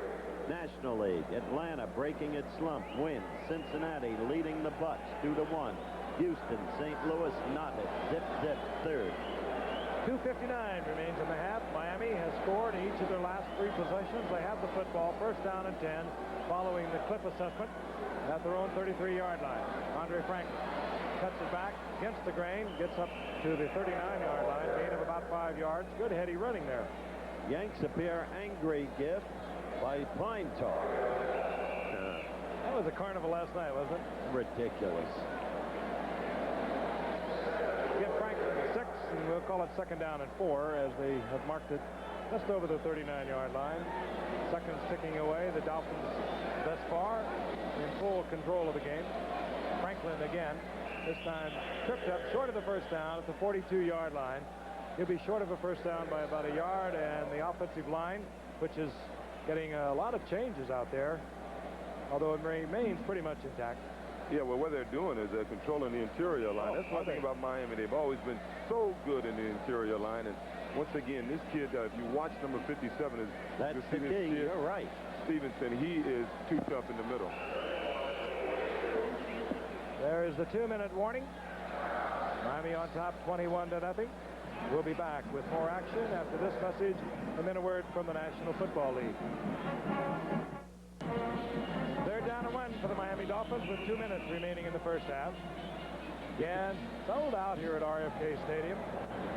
Not sold out in time, however, to lift the local blackout. So our fine affiliate, WJLA, their switchboard was ringing out of control this afternoon. You couldn't even reach them. People wanted to know. Well, they'll see it later tonight. Third down and 1.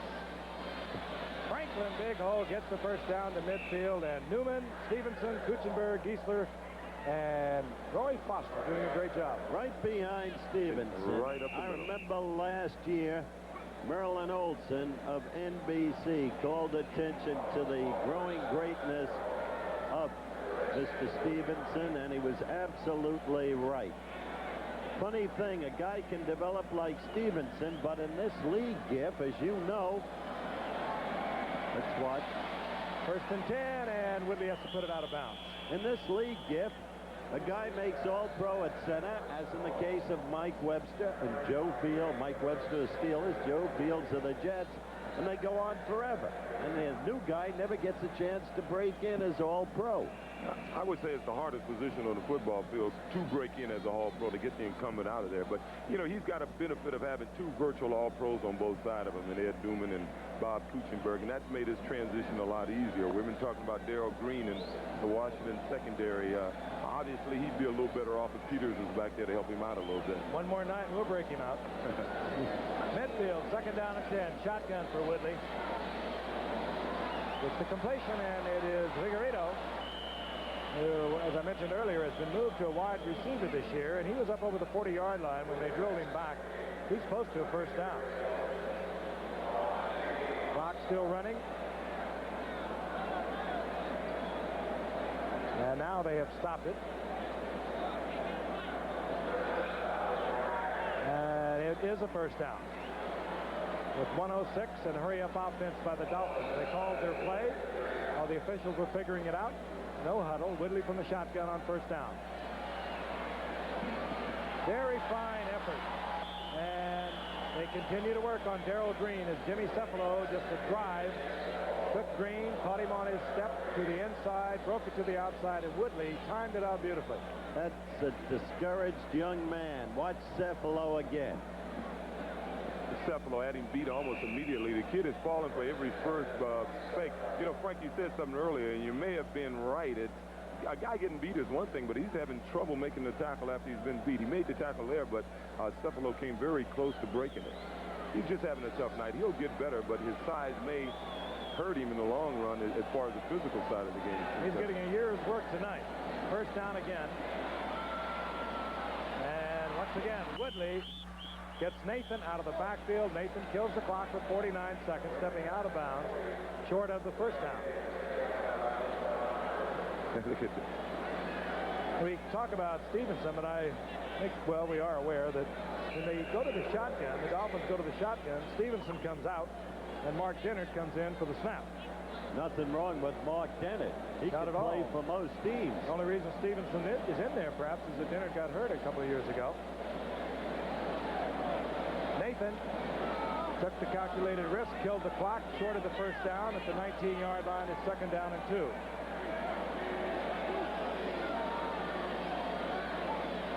Shotgun once again. Oh, and Darrell Green could have made his night a lot easier. He had it right in his hands.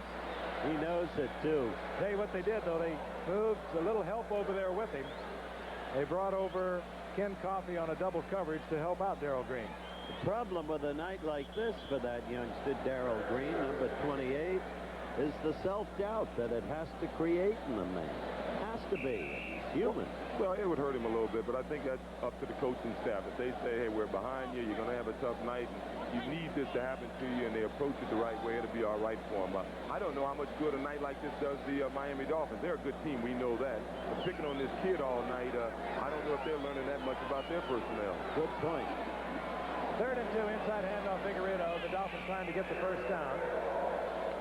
It may have been a dumb comment because you do play to win, you know, and they're playing to win. They're doing what they got to do to win, and that's what it's all about. Miami uses one of their 3 remaining timeouts.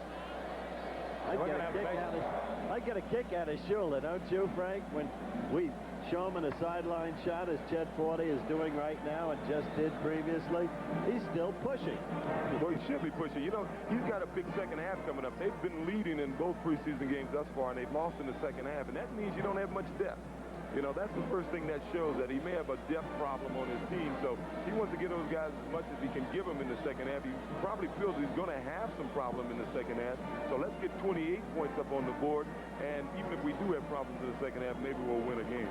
Well, one thing about Shula, his teams don't have to be in midseason form. He always is. 4th down, will we see Uwe von Schamann with a 21-0 lead, or does Don Shula want to work on his short yardage? I think he's going to go for it on 4th and less than a yard. You saw how much. I'll tell you, that's the kind of kid who's not happy over this situation. Preseason game or no. Let me interrupt that. You know, Theismann is the kind of guy, he's so animated when he does something good that, you know, if you're a fan of his, you got to respect his ability, but it kind of turns you off, ticks you off as a player, you know? So it's, you know, it's like you really want to get him a lot. So I'm sure there's a lot of guys around the league like seeing him like that a little bit, you know? When he's up, he's good, he's talented, but sometimes he can be like you, Howard. It can be a pain. 4th and a few inches. I love it. The 3 tight ends are in, and Woodley makes the attempt himself. I think the Surge will carry for the first down. Seconds ticking off the clock, and the Dolphins have 2 timeouts remaining. He got it on second effort, kid. Following the man we've been talking of, Dwight Stevenson, is Woodley behind Kutchenberg and Stevenson. The first down is at the 18-yard line. They're running it thin, Juice. I don't understand this. I don't either.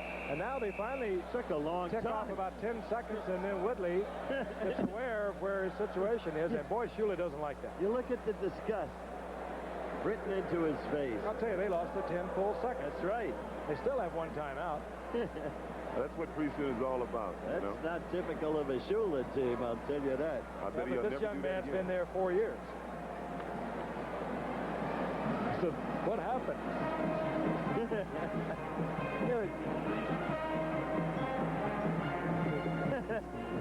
Oh, come on, he says. Give me a break. Meanwhile, about 10 seconds. He is animated, isn't he? Oh, he's got such a great face. All of his character is etched into it. Dottie probably sitting down in Miami saying, Don, don't say anything. Don't say anything. Don't make any slips. You know, they only have 1 child left at home. They're a great family. All the others are in college or through with college, and they're just beginning to get back, Don and Dottie, to one another. They're a great pair.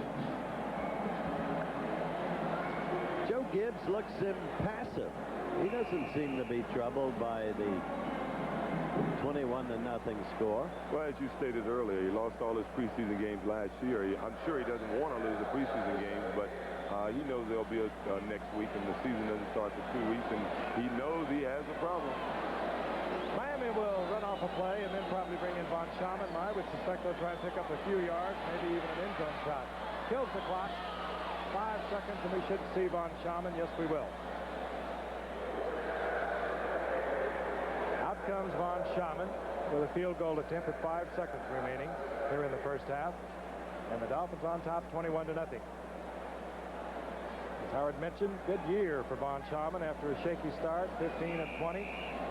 His career best, 53 yards, as a rookie 7th-round draft pick 5 years ago.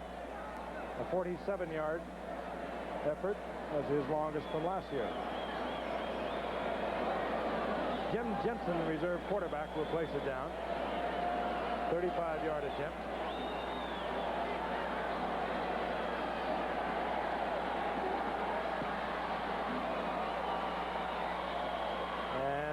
Shamans puts the uprights. The Dolphins move out by 3 more with 1 second. We will have the kickoff. So at the moment, it's a rout.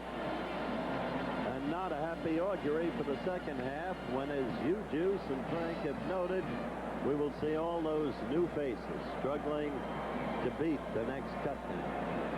I think it'll be more of a gradual change rather than a wholesale change in the second half. Both teams only have 1 preseason game remaining. And Washington will play their next one August the 27th in Buffalo. And then their next game will be this one. Is this town upside down or not over Dallas coming to town September the 5th?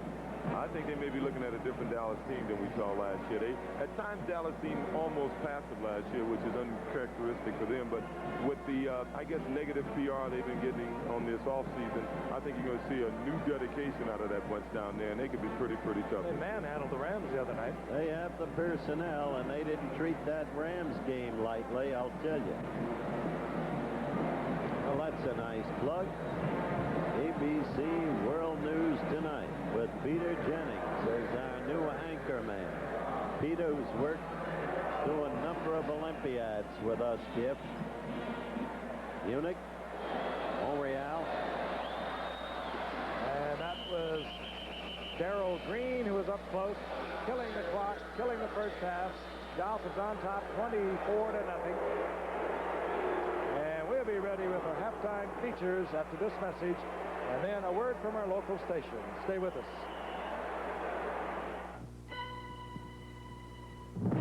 Stay abreast of them as we can. Joe Theismann is throwing on the sidelines. We anticipate we will see Babe Laufenberg, a rookie from Indiana.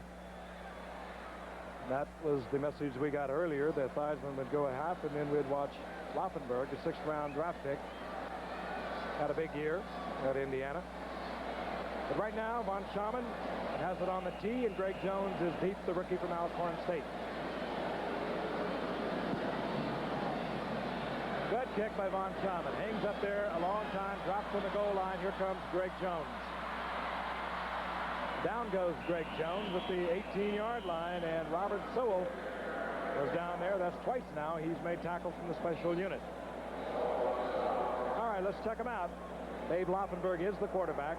6'2", 195-pounder, rookie from Indiana. As I said, a 6th-round draft pick. Over 2,400 yards passing a year ago at Indiana, 11 touchdowns. Record for that school for yardage. Only spent 2 years at Indiana. He was at Pierce Junior College in Missouri, Stanford University when Steve Dills was there, and John Elway, and he moved on to Indiana. Now he's trying to earn a job with the Redskins. Handoff goes to Richard Williams, a rookie from Memphis State. And Williams up to the 25-yard line. Nice pickup over the left side. He'll get 5. It'll be 2nd down and 5. Now, this is a kid who has to be looked at closely, Juice, because he was a high draft choice by the Redskins. Yet he did little at Memphis State in terms of carrying the ball. Bobby Beathard, a presumed special of his, and yet he's not had a good preseason. 2nd-round draft pick, Howard. Yep.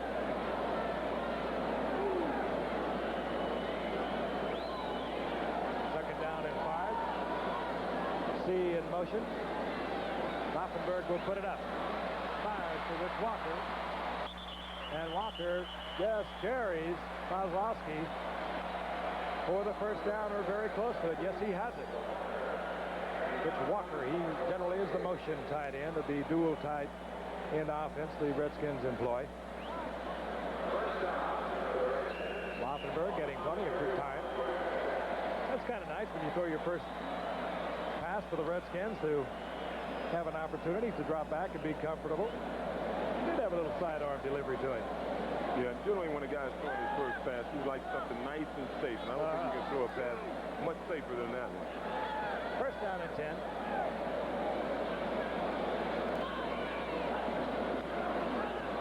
This is Williams once again. Howard mentioned he was not all that productive, but I think what Bobby Beathard saw in him, Howard, he only gained 480 yards a year ago at Memphis State, but he averaged 5.4 doing so. Yeah, plus he's a 9'6" sprinter, and he got good size, and a lot of times you can get a sleeper like that. He didn't play on a particularly great team down there, and averaging 5 yards to carry on any level of football is shows that a back has some type of potential. He must have something going for him. Got 9 yards now in 2 carries, getting 4 on that last effort. Second down and 6. The ball at the 35-yard line of the Redskins. Williams again. This time, Williams met right at the line of scrimmage. Defensive effort there by Mark Brown, a 9th-round draft pick out of Purdue. You know, played behind Elway at Stanford. Frank? No, I don't. Didn't Laufenberg play? Well, I mentioned that earlier. No, he played behind Steve Dills, and then when Elway came along, he said, "I'll see you later," and he went to Indiana. Yeah. Smart kid. It's 3rd down and 6. Good look. Giaquinto, number 30, is a setback now for the Redskins. Flag is down. Laufenberg fires complete. Goes to the tight end, Clint Didier, out of Portland State. He'll have the first down, but there is a flag down at the line of scrimmage. Didier's getting a lot of work tonight. Taking a good look at him. Thus far, he's 2 for 2. Pretty safe passes that throwing him to the tight end. Defense, offside, number 76. Find a penalty. First down. Steve Clark offside for Miami, and the Redskins being directed by Babe Laufenberg have their first down. They're up at the 45-yard line. They trail 24-0. Third quarter action. Frank Gifford, Howard Cosell, O.J. Simpson. Welcome our new man. One of the great names. Collegiate pro football, the Dukes himself. First down and 10. Virgil C. in motion. Richard Williams again trying that maneuver over in the left side. This time the Dolphins shut it down for a couple. It'll be 2nd down and 8. Theismann, I believe, was calling his own plays throughout much of the first half. Laufenberg is getting his signaled in from the sidelines. That must have been a long one. And we have a Redskin that is slow getting up. And that is Clint Didier. And that looks like something has happened to his left knee. And maybe in his ankle. That's what they're looking at. It's interesting. They ran the ball at a guy named Mike Charles, number 71. He's playing right defensive, well, the inner tackle for Miami. To take a look at this kid. They said some plays he's great, some plays he's getting blown totally out, but he's right now, I would guess, the youngest football player in the NFL. He's only 20 years old. It'll be interesting to see how he plays. He looks very good, Chief. Clint Didier is being treated on the field. Timeout has been called, and we'll be back in Washington in a moment. Firestone presents the performance one, the 721, the sure-footed one, the 721, the long mileage one, the Firestone.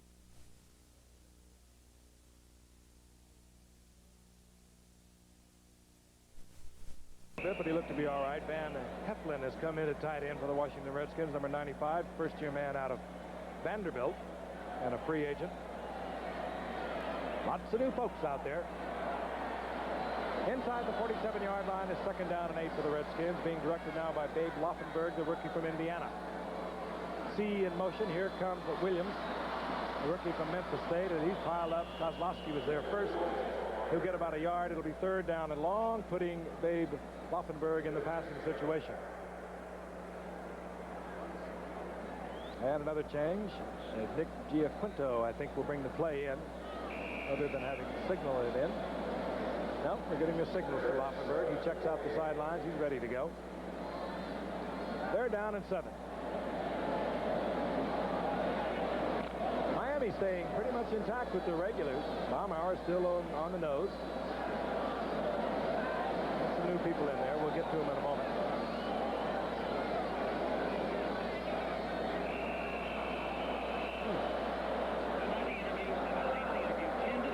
All right, Babe Laufenberg. He did not like it. Uses a timeout. Earlier, Howard Cosell had a chance to talk with Don Shula about the aftermath of a Super Bowl team. Any hangover on your part about the Super Bowl loss to Washington?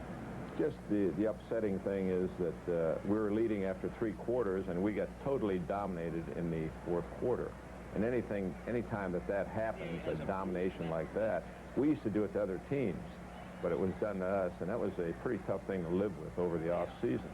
But you got to give Riggins credit. You got to give Joe Gibbs credit and the fine job that they did, and they deserve to win the football game. We have to get better than we were last year, and right now we're struggling because of these problems that we're having defensively, trying to get better than we were last year if we're going to be able to be there again. Well, you would not want to project tonight into the regular season, but they have definitely improved. They have been as close to being perfect in the first half with the regulars as you would want. Third down and 7. Redskins were forced to use a timeout. Laufenberg with a Theismann roll to the left. Hit C, and Virgil C has the completion. He has the first down. He's inside the 45-yard line, and Virgil C is getting a long look tonight, a third-year man out of Troy State. Came up as a free agent in '81 after a tryout with Denver, and they are looking to him tonight. This is the Theismann play, really. A little short road. C did a good job. He actually pushed off just a little bit. He should get a long look. He averaged over 25 yards to catch last year, but he only caught 6 passes. I think I could have done that. Great kickoff return man in college. He has an NC2A record. He returned 3 kicks for touchdowns in 1 game. That's Virgil C out of Troy State. First and 10, 43-yard line of the Dolphins. Laufenberg has a man wide open, and he overthrows. The man was in there, and it was Jack Steptoe, second-year man out of Utah, out on the left side. Timing just a little off.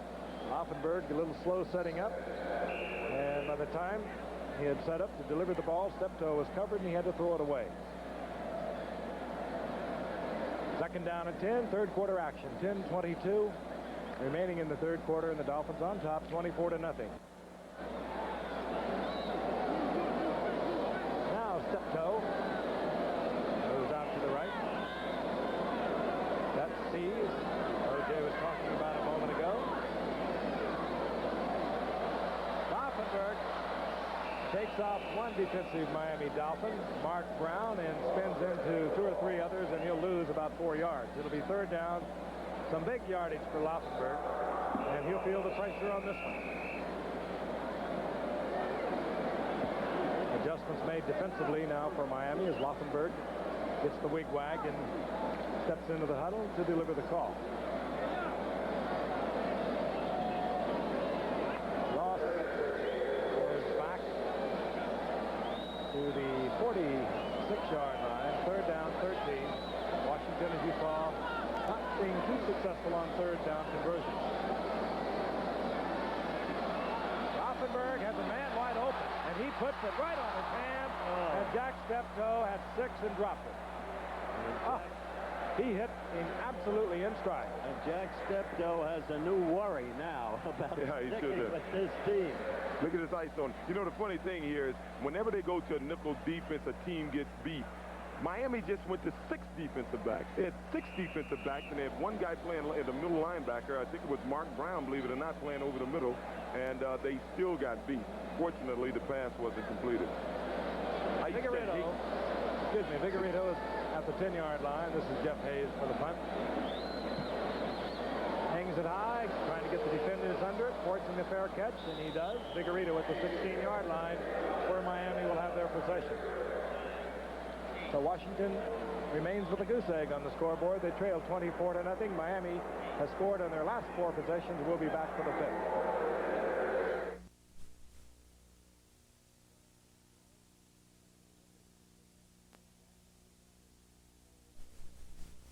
We saw him for 1 play while David Woodley was shaken up in the first half, but he'll probably play a great deal here in the second half. First-round draft pick.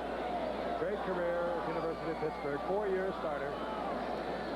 And he'll start simple, handing off to Woody Bennett, who turns a whole lot of nothing into a something of about 6 yards out over the 20-yard line, close to the 23. Woody Bennett, he can block. He had a stint with the Jets, was with them for quite a long time. Finally picked up by Shula, and he got revenge. He did, Woody Bennett, against the Jets in the playoff game last year when he burst through for one of the Miami scores. David Overstreet, the number 1 draft pick of the Dolphins in '81, who went to Canada, is in there now. He wears number 20, and this is Overstreet, the former All-American from Oklahoma. He was drafted number 1 in '81, went up to Montreal, led the league in rushing, but he fumbled the ball 16 times. Last year, Howard, he started off fumbling again. They sent him home. Yes, indeed, and that's his problem right now in the preseason. He started off looking terrifically good. Was going well against Dallas in the first preseason game. Fumbled, and that's what gave Dallas the opportunity for the late second victory. He gets the first down, does David Overstreet. Marino. Good shot to Mark Clayton. Thrown a little high, and Clayton comes down short of the first down. I mentioned earlier that Shula was very blunt about the future of Don Strock. This was my talk with Don. You view Strock as a lost commodity. It looks like it. We've given him the opportunity. Joe Robbie has left the offer out there on the table and waiting for Don to accept it. And Don has been important to us in the past as a relief guy to come in and bail David Woodley out when he's having some problems. And I've got a lot of respect for Strock and his knowledge and his ability to do that. But you can only wait so long, and we're getting down to the crunch. Don Shula talking about Don Strock, who has bailed out Miami for so many years. He is a holdout.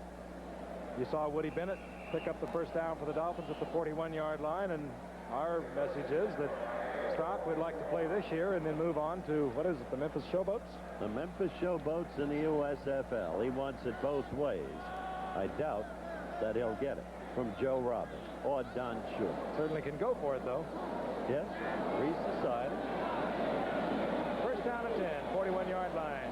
Miami. Under David Woodley scored the last 4 times they had the ball. 3 touchdowns and a field goal. As we watch Woody Bennett getting a workout. Struggled for about 4. It'll be second down and 6.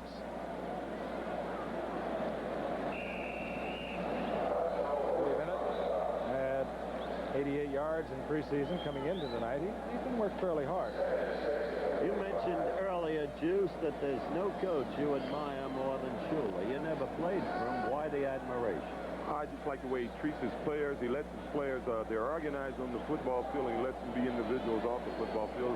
Over the years, much like Oakland, even though the two teams, even as you see Duper catches a simple out, I can't say simple, they gained 13 yards on it. A beautiful pass from Marino. A beautiful pass from Marino. But over the years, you look at Oakland, you think of them being outlaws, the individuals.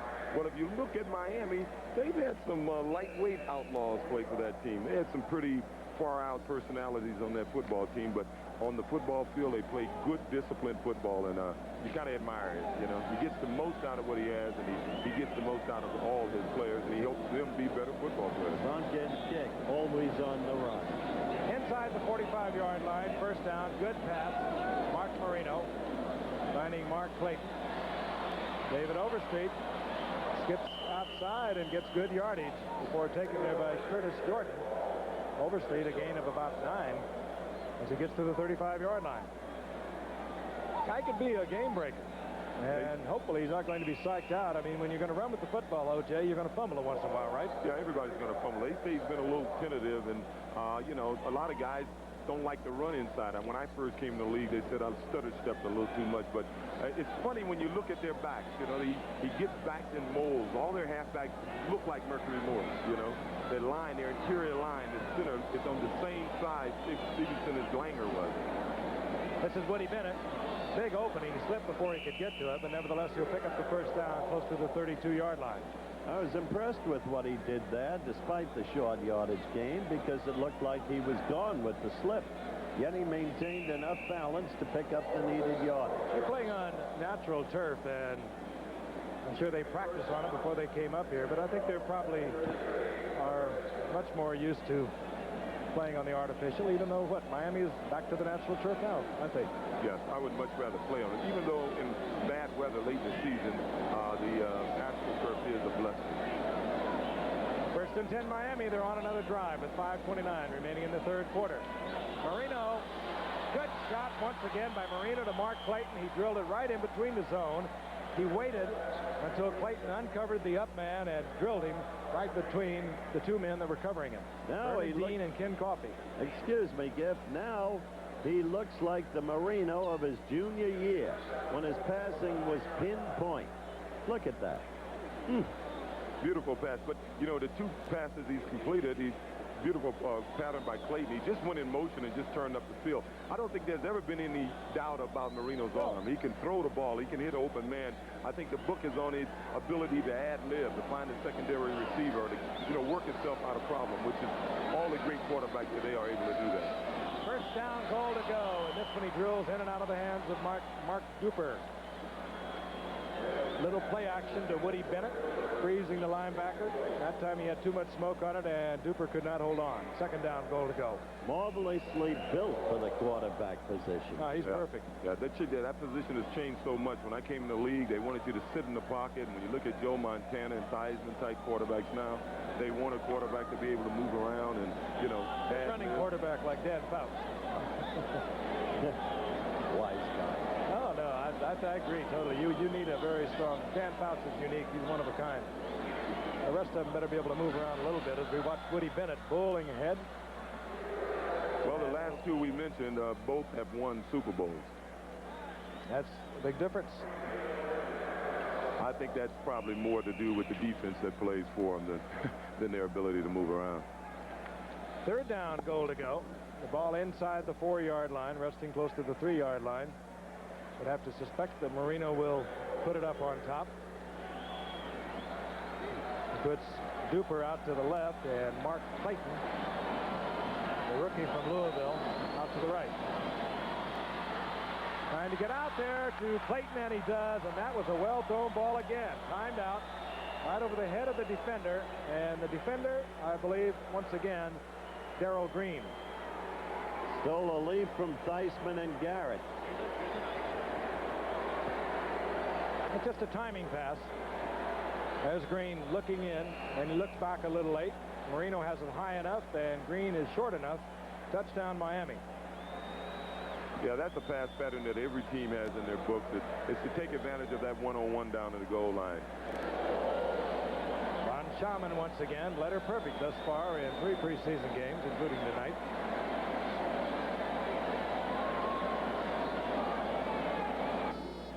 Jensen gets it down, and the Dolphins move out to a 31-0 lead. With Mark Clayton, a rookie from Louisville, 5'9", 172-pounder, 8th-round draft pick. He's just scored for Miami. Here in the nation's capital, Miami against Washington. You've got some sense of humor. The Dolphins on top, 31-0. That was Greg Jones, the rookie from Alcorn State. So far, Von Schaman has been ripping the kickoffs. Keeps them up very high, and he gets another one high. This one, however, a little short at the 8-yard line. Jones saw the opening, and it closed rather quickly, and Washington will have a 1st and 10 at their 23-yard line. Babe Laufenberg getting final instructions before he moves into the huddle, and we'll rejoin Babe in just a few moments.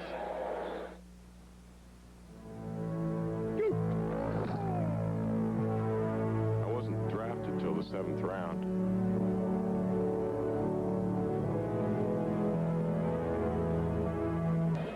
Scoreless. They trail the Dolphins 31-0. The Redskins being led now by Babe Laufenberg has the ball, 1st and 10, their own 24-yard line. Richard Williams, the rookie from Memphis State, number 31, remains the setback for the Redskins. Wide receivers are Alvin Garrett back in the lineup. Laufenberg, out of time, and he finds Williams out of the backfield. And Williams came to play. Maybe that's what Bobby Beathard saw in Williams. Good effort. Gets out over the 40-yard line for a Redskin 1st down. Baseball, the Yanks using no pine tar on their bats. Ahead 11-2. Toronto over Boston 8-6. And 1-1 second game. Baltimore Royals. Baltimore won the 1st. Cleveland over Seattle. Oakland giving it to Milwaukee, the team that's been so hot. Chicago beat Texas in the 1st. In the second game, 0-0. Detroit giving it to Minnesota. And here comes Richard Williams once again over the left side. And Williams is getting quite a workout. He'll get a yard. It'll be 2nd down and 9. Atlanta defeated Chicago. Cincinnati again beat Pittsburgh. Houston and St. Louis, 0-0. And don't forget, next Monday night, ABC's Monday Night Baseball. It'll be the White Sox in action. They've been a red-hot team against Kansas City. That'll be the opponent. Williams picked up a couple. Make it second down and 8. Ball inside the 44-yard line.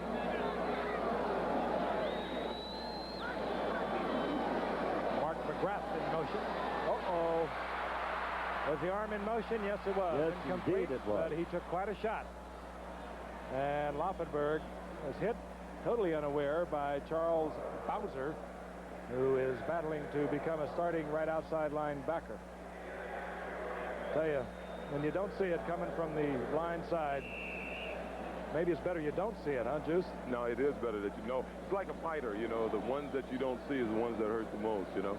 I guess that's why they got all these rules in to protect the quarterback. At first, all us running backs are saying, put some rules in to protect us, but we don't get hit the way these quarterbacks get hit.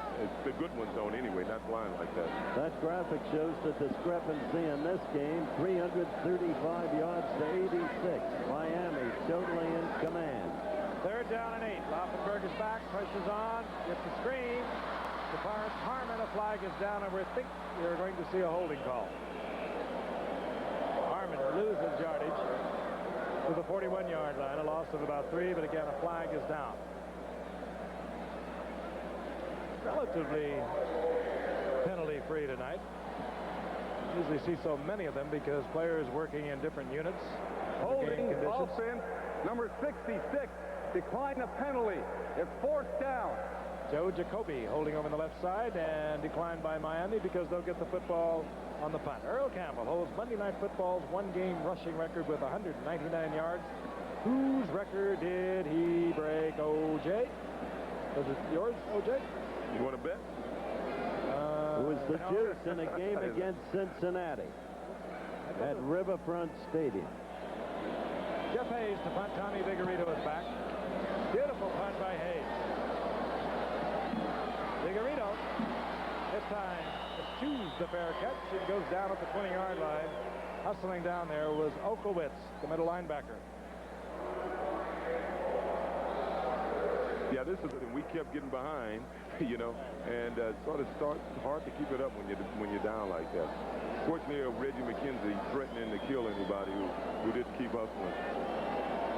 22-yard line, the Miami Dolphins being directed by Dan Marino.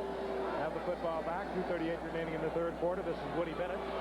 Big hole right side, and Woody Bennett is running like he's looking for a starting job. He's having a good time out there. They'll mark it at the 32-yard line. That'll be short of the first down. Up into there by Curtis Jordan. He had a number of good training campaigns with the Jets. He just didn't figure into their scheme of things, I guess. Yeah, well, you got to give him credit. Here's a guy who came to the league. He got cut. He started working on the docks in Los Angeles for a while. He went up to Canada and got cut, then went to the Jets. He just hung in there. Hurt his knee in 81. They held him out for a while. We're going to look at David Overstreet now. Flags are everywhere, and a Miami Dolphin is down. Dan Johnson, the tight end that they're very high on, was on the ground for Miami for a moment. Now he's up but limping. And then Dwight calls his folks together to talk it over. They're going to work against Miami. Number 72 in the background was Lee out of Baylor, the man we told you about, who was a tight end, now an offensive lineman, and now getting some work. Very quick-footed big man. Well, Pittsburgh had a lot of success with an experiment like that. Holding offense, 87. With Larry Brown. They moved him from tight end to tackle. He's done an excellent job for him. Pro Bowl last year. Dan Johnson, who came up limping, was also the guilty Dolphin. Holding. It's second down and 11. Ball just inside the 22-yard line of Miami. 1:54 remaining in the third quarter. Marino lost it high and long. A little bit of bumping going on. And no flag. Well, Frank, in my talk with Don Shula before today's game, we discussed the teams the Dolphins must beat. How do you see the competition this year? Who would be the team for you to beat in your division?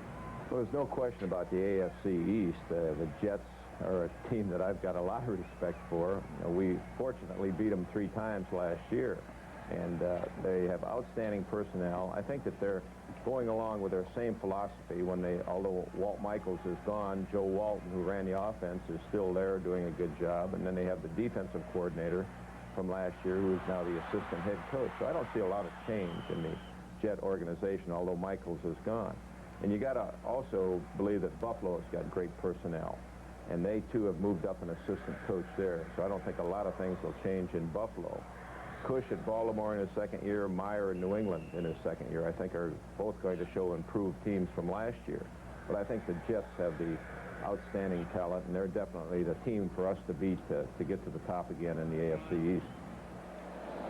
Don Shula looking ahead. You saw Dan Marino finding Joe Rose. We talked about him earlier, the big tight end with the good hands. He gets the first down at the 39-yard line. Miami on the move again. Hand off up the middle, goes to Woody Bennett. He'll lose perhaps a yard. Shula put a little pressure on your old teammate and buddy, number 80, Joe Walton. Oh, Joe can live with anything. Yeah. He's got the people. Joe said he's got the people, and he knows he's on the spot.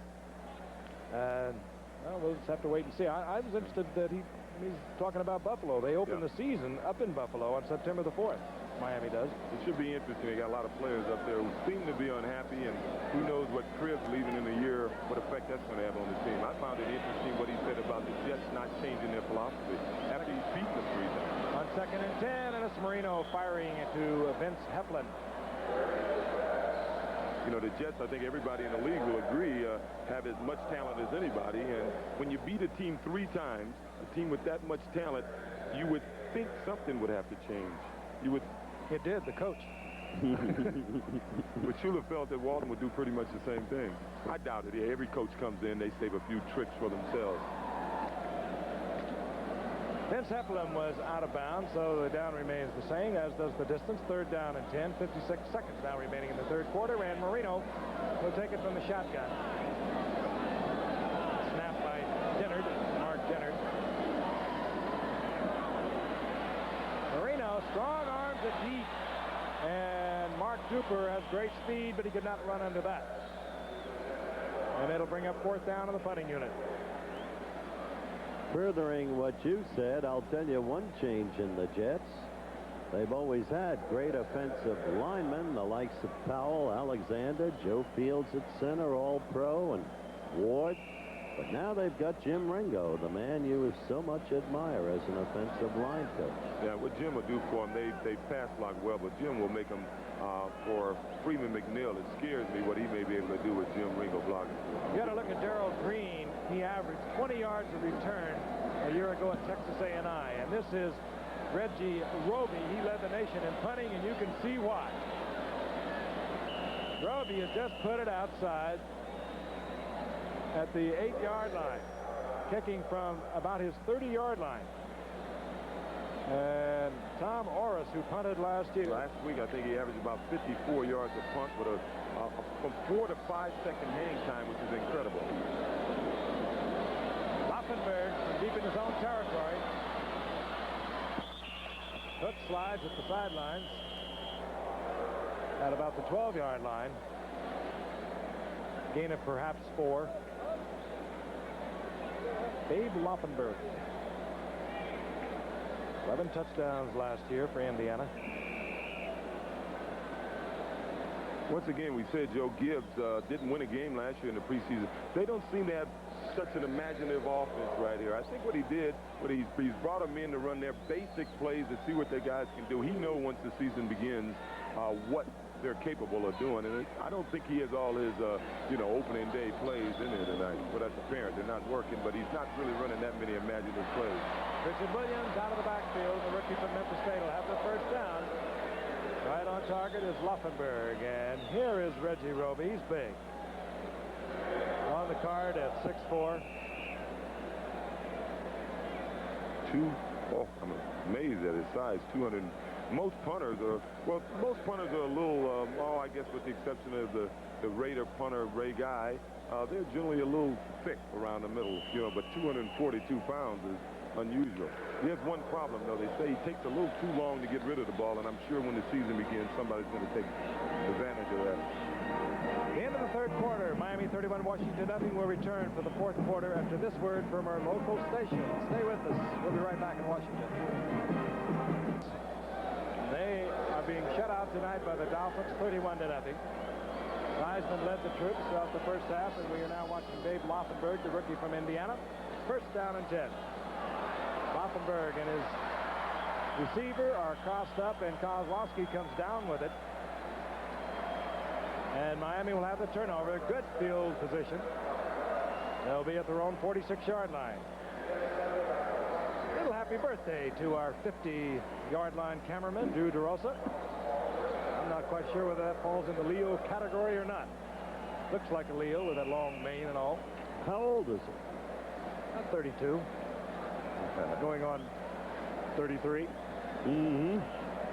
Great bunch of guys. So many of them have been with us over the decade and more. He's gotten old very fast on this show. Yeah, he may be 50 when it's over. First down and 10, Miami, 46-yard line. Dan Marino continues to direct the Miami offense. This is Woody Bennett skipping to the outside for a pickup of about 4. It'll be second down and 6. That's what transpired in the third quarter. No, that's the halftime statistics, with Miami's dominance apparent, especially in the total yardage and in the first downs. But at the end of the third quarter, pretty much in the same boat, 360-96. So it's all Miami. And what was heralded as a Super Bowl rematch, even if in the preseason, has become a clinker, a rout. Second down, 6. The ball right at midfield. David Overstreet. It's a block by Woody Bennett. Breaks it off to the outside, and he has that quickness, and that's what Don Shula is looking for. Is what he anticipated when he took Overstreet, number 1 in 1981. And Overstreet promptly went up to Montreal. He's good-looking running back, that kid. Yeah, he's got that 5th speed. As you can see, he gets to the hole, he gets outside. And right here is, I guess, what I guess if the book was out on him, it was on this, because down at Oklahoma, you know, they run that wishbone, and all the back has to do is take off outside and wait for the quarterback to pitch him the ball. A lot of those backs have a little problem adjusting to running through the hole, trying to set up the defense before they break, you know, and he seemed to be doing a pretty good job of it. Overstreet and Woody Bennett, they remain the setbacks, and we'll watch Overstreet once again. Flag is down as Overstreet gets inside the 40-yard line for what could be a pickup of 4, but again, the flag is down. Mel Kaufman defensively there for the Redskins. Wholesale changes now going on, although we are seeing veterans also coming in working with the youngsters. Heard that they wear all the sacks. Howard, was that New Orleans a few years ago? Yep. The bag folks, they call themselves? Mm-hmm. Well, this is a preseason game, so anything. Face mask, defense, number 55. I don't think Gibbs is worried about the whole season, even though I'm sure he's worried about his secondary right now. As you can see, Big Overstreet is coming around. He's turning up. There is Mel Kaufman, number 55. Got his hand in there. And the official's right on top of it.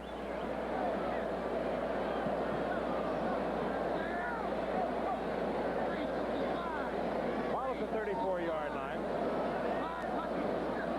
On first down. Marino.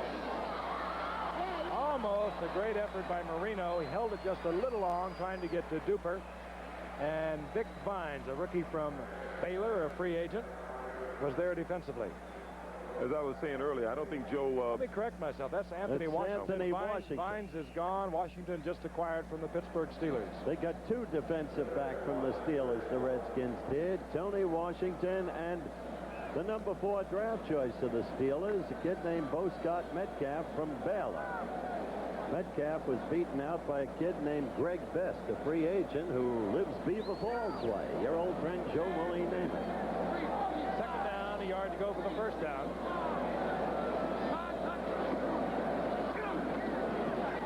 Ooh, and Bennett will not get the first down.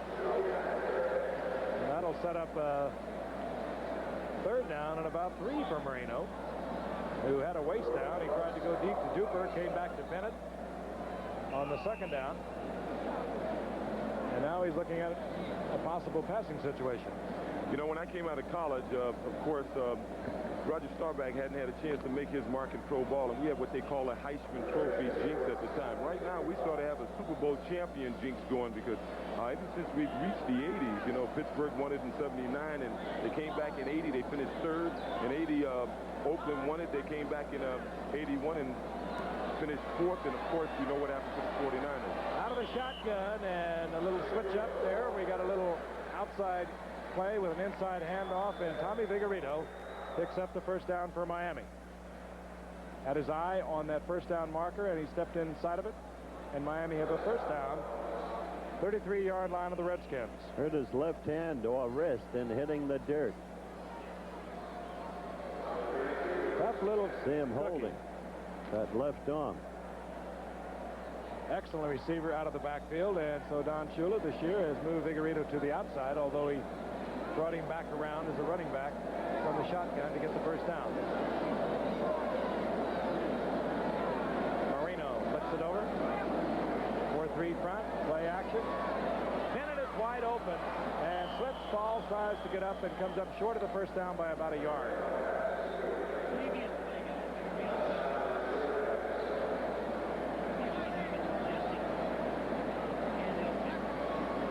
You know, cameramen, they have kind of hazardous duty. This is Vigorito being taken out of bounds.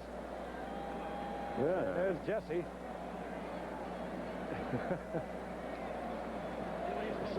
Say hello to him, Tommy. Woody Bennett got 8 yards. It'll be second down and 2. The ball is just outside of the 25-yard line. Miami on another roll. This one being directed by Dan Marino. Fires a good shot. Goes into Mark Clayton, the rookie from Louisville. Well, this kid's having a good time. I'll tell you, he is poised. He stands in the pocket, and he has thrown some excellent passes. Well, coming into the game, they said Clayton was pretty impressive in camp and in the earlier games. He's the 8th-round draft choice, and he's been very impressive. Yeah, he may be making a spot for himself on this team. That Didier, he did not have a knee or an ankle. He had a bruised leg. They have that ice on his outer ankle. 12-yard line, first down, goal to the first down and 10.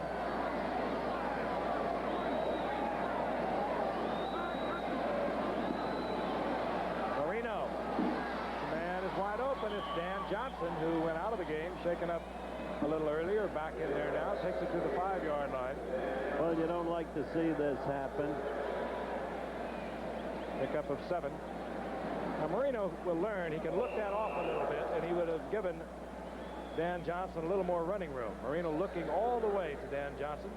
Gets the completion, however, and a pickup of 7 yards.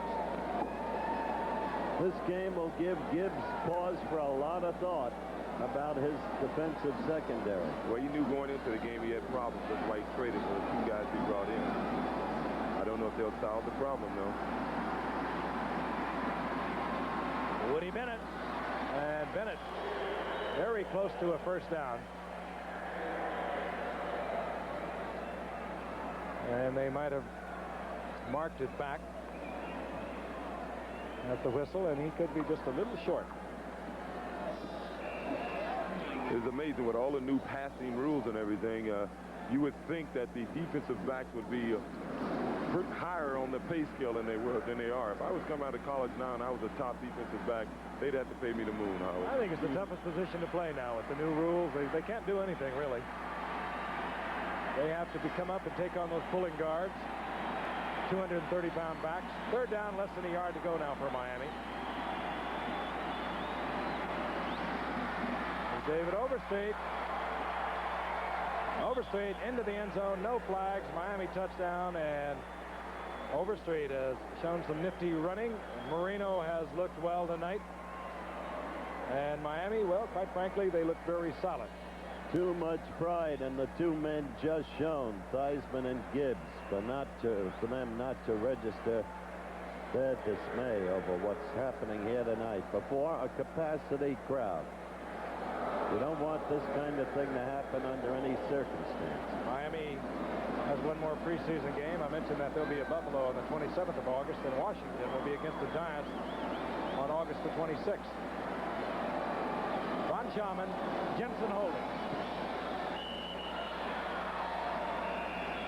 And Miami is rolling it up. They lead 38-0. We'll be back in RFK Stadium right after this message.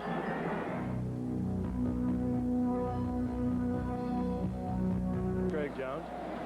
He'll line up just close to the goal line. Von Schaman has been ripping them high and between the goal line and the 5-yard line, getting good coverage under the high kickoff.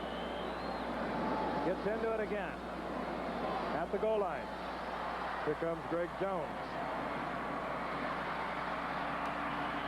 Jones struggles out over the 25-yard line where it'll be first down Washington. And we have mentioned the problems that are confronting both of these coaches. We've delineated the problems of Don Shula, his linebacker and left cornerback, where McNeil has gone for the season. Washington and Joe Gibbs don't know about Tony Peters. He goes to court on drug trafficking charges October the 12th. Joe Lavender is retired over at one corner. Jarris White is holding out at the other corner. Fred Dean has gone to Tampa Bay of the USFL. He was a good swing offensive lineman. So there's work to be done. First down and 10. Richard Williams hit right at the line of scrimmage. Might have got a yard. It'll be second down and 9. Well, Ron Guidry won his 14th. Yanks over the Angels. Toronto beats Boston. And Baltimore, winning a doubleheader, moves into first place in that torrid American League East pennant race. Cleveland over Seattle, and Oakland leading Milwaukee. On second down, Hoffenberg tries to get it to Nelms, who by and large is a return man. It's incomplete. It'll be third down and long. White Sox won the first over the Rangers, tied in the second, and Detroit giving it to Minnesota. Principal pennant action. Atlanta won over Chicago in the National League. Cincinnati edged Pittsburgh. The Cards have taken a 2-0 lead over Houston. Washington has brought in number 26 as setback Reggie Evans. First-year man out of Richmond, who was a free agent, looked good last year, missed the season with a knee injury. He's in there now, number 26. Third down long. Laufenberg hooks, and he may have come up short of the first down. It'll be very close. Well, Edward Bennett Williams had a winner tonight, even if the Redskins have been doleful. President of the Redskins, Mr. Jack Kent Cook, of course, the principal owner, was up in Baltimore tonight to watch his Birds win 2 over the Royals. That's a big pair. Jim Palmer goes back tomorrow, doesn't he? I think so. He's slated to go tomorrow. 10:22, the clock is moving. First down and 10, Laufenberg with a very knowledgeable hook slide, made it by inches. Richard Williams, left side, gets 3. Williams running well. Not bad, but he's been even more impressive as a receiver coming out of that backfield. And when he gets a chance to go as a receiver one-on-one against the defender's juice, he shows the potential that Beathard apparently saw in him. Well, they drafted him number 2. They must have thought he can do something. Once again, you can't teach 9.6 speed, and the guy can't run, and he must be pretty tough. There's no telling what he can do with a good line blocking for him, which he didn't have in college. Second down and 8. Williams once again. Good running. Now that was impressive. Richard Williams will get another first down. They did a little nice slide upfield on that one. He didn't have to turn his body. Knifed through that hole very well. We'll take a look from the end zone here. I think it's coming up. Here's one thing I hear every time I'm listening to TV. I hear these guys say how the back square his shoulders upfield and stuff. And to me, that's a little overrated. The natural backs, you can't tell them to square their shoulders upfield. You do what this guy did. You skip, you dodge, you jump. You do what you got to do to get whatever happens. Whatever happens. Didn't they tell you that you juked too much when you first came up? Yeah, he juked for 2,003 yards. I know. First and 10. Going deep, coming down. Great catch is Mark McGrath, second-year man out of Montana State. His second reception of the preseason. Here's a look at it. He's gotten open twice tonight. They weren't able to get the ball off to him. He's running downfield. He sets his man up for a nice post pattern. Really a simple post pattern, but it's not an easy catch. Looked like Lynn Swan getting up there. Goes high, and Fulton Walker, playing in there tonight with a sore ankle, was trailing McGrath. And now the Redskins trying to erase the goose egg on the scoreboard, trailing 38-0. The fans that remain are with them.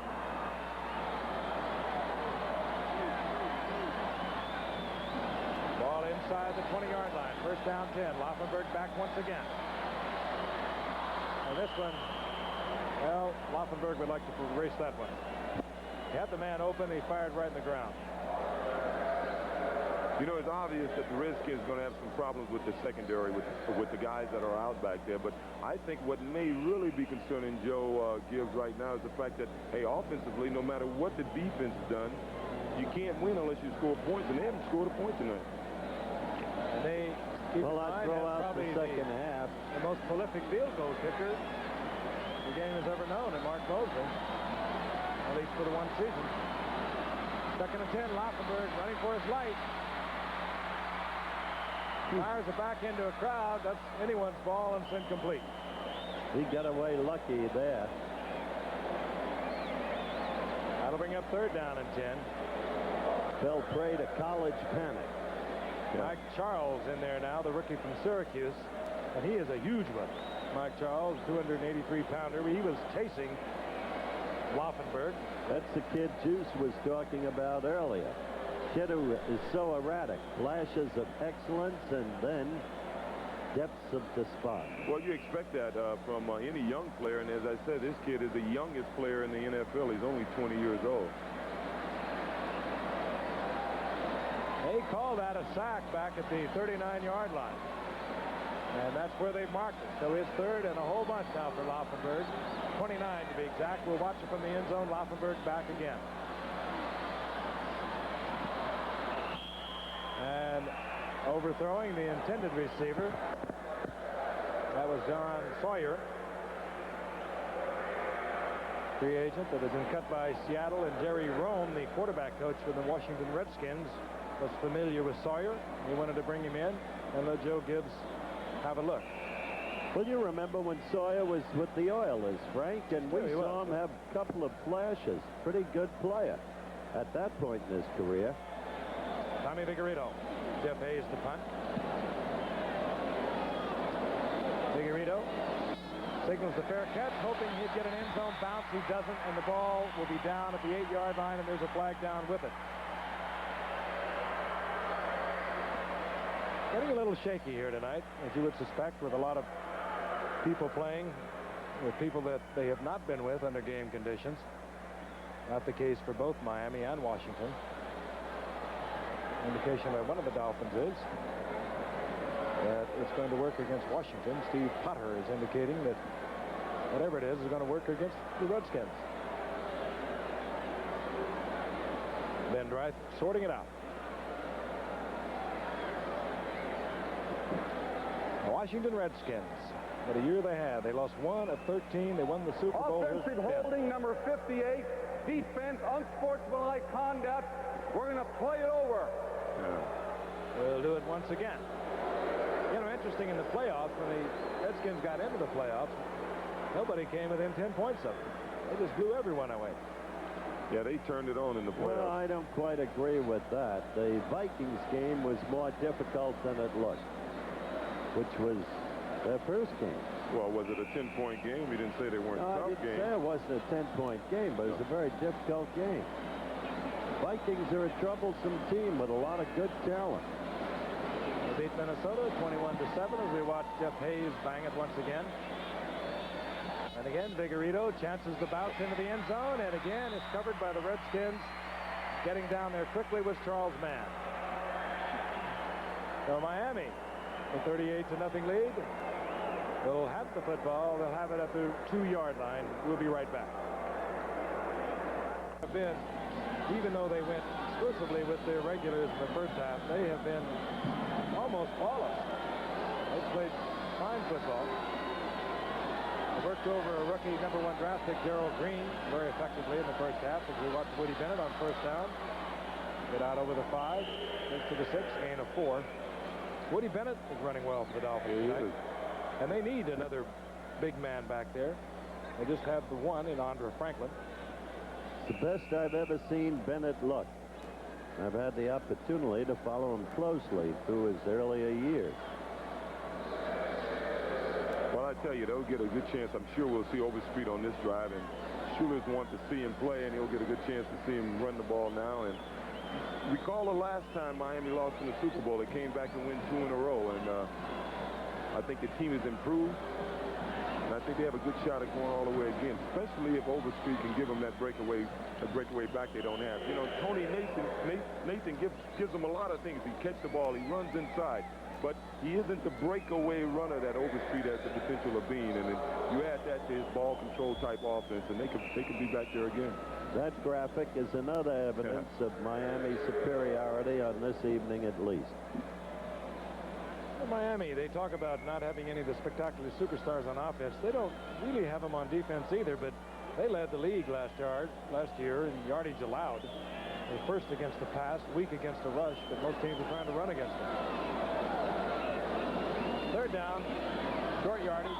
This will be picked off, and the Redskins will be on the scoreboard. Number 55 sits right in front of it. That's Ken Kaufman, Mel Kaufman, rather. And Marino just went to sleep on that one. Mel Kaufman. Bill love his face. For Monty Coleman a year ago, a free agent pickup in '81 has just put the Redskins on the scoreboard. Look from the end zone here, Brian Marino. He just didn't see him. It was a good play by the linebacker. Well, as the old cowboy would say, he was the only man open. Marino did the same thing last week. He had a good game going for himself, and late in the game, he threw a pass that hurt him. Finally, we see Mark Mosley. And Mosley converts. Now Kaufman brings the fans that remain in RFK Stadium to their feet with his touchdown. We'll be back in a moment. Out over their own 45-yard line. No onside kick. And you better cover this. That ball has to be covered. Oh, and it was covered late by Lyle Blackwood. He thought it was going into the end zone. Even then, he would have had to have covered. I don't know why he wasn't on it. Or rather, Fulton Walker. And Miami deep in their own territory with 5:45 remaining in the game. Rain the Miami Dolphins helmet in black, number 50, in memory of Larry Gordon, the great linebacker who so tragically suffered a heart attack and death. Part of the tragic memory of these Dolphins as a team. Part of their motivation as a team. The memories of Rusty Chambers, who died a year earlier, and Larry Gordon. First down and 10, 2-yard line. Overstreet over the left side. Moves over the 5-yard line. Behind the surge of the left side, he'll get 4 yards. It'll be second down and 6. I'm impressed by Overstreet tonight. I like the way he's hitting in there, and I'm sure that's what Schuler wants to see him run inside a little more, run off tackle. You notice how he covered it? Second down and 6, and the fans that remain are on their feet, stomping their feet. They want a shouting defense. They want it back. Overstreet getting a workout to the 10-yard line, short of a first down by 2.5 to 3 yards. I tell you, there's no wasted time in Schuler. He's going to see how this kid run inside. He's going to give him a chance to run up there. He's going to toughen him up a little bit. Kid's doing all right. I think Schuler's confident in Overstreet. I think he just wants Overstreet to be confident in himself. He had a tough time up there last year. He fumbled 2 or 3 times, and they sent him home, paid him off. And then Howard mentioned fumbled against Dallas. They turned it into a touchdown, got an onside kick, and won the game with a field goal, 2 seconds remaining. So basically, it was Overstreet's loss. This is Woody Bennett, and Woody Bennett goes down. They had a safety blitz on there with Curtis Jordan. He's a hitter. He hit Woody Bennett once earlier when Bennett had a real nice run up the middle. He caught him head on. He's a hitter. Normally, that's what you want out of your strong safeties. Guys who will hit and guys who will give you that safety blitz unfit, just come through there. I've seen guys get killed. I've seen safety blitz like that. And guards see him coming, they can literally kill him. Here's Darrell Green. He'll have a chance to make up for the beating he's taken as a defender. Great return man at Texas A&I has that. Watch how long it takes. Well, he got it off pretty quick this time. Roby look at that hand. Hammers one to the 45-yard line. Here comes Darrell Green. That kid's got some leg. Flags are down. I don't know how long it takes him to get it off. I don't know if he can sustain during the regular season with the rushes that'll be put on him. Maybe it takes him too long, but what a leg he's got. Well, 48-yard punt. Schuler's going to be working on him getting, kicking, getting the ball off a lot faster. So maybe that's what he's working on right now. He hasn't had much chance tonight to practice. Ben Dwight is going to walk it off. Here's the call.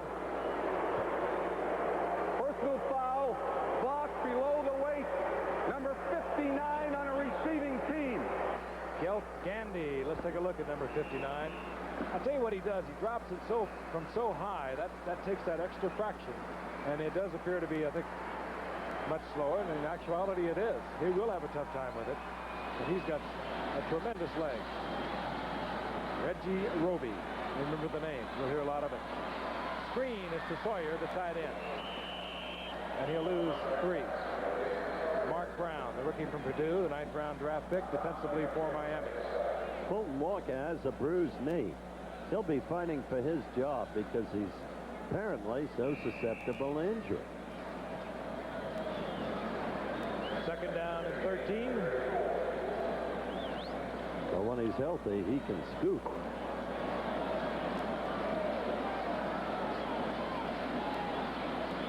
Quarterback remains Babe Laufenberg, the rookie from Indiana.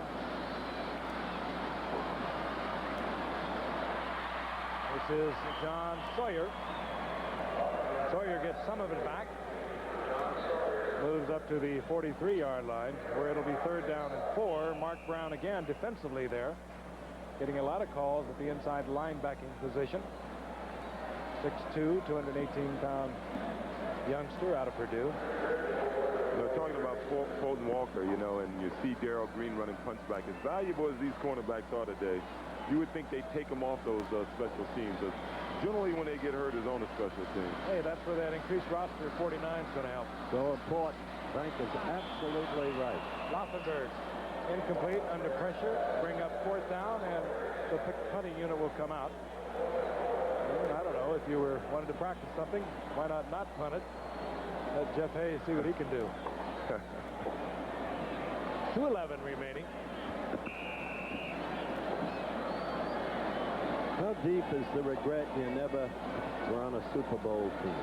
I never think about it, Howard. As a matter of fact, I was looking around the stadium right now, and I felt a little at home. It reminded me of my first few years in the league. Look up in the stands this time of the game, and it looked pretty much like the stands look right now. Hayes drills it. Figueredo from the 5-yard line. Fair catch there, and it settles in. You talk about empty stands. When I started at OJ, and I know you were too young to remember, we outnumbered them.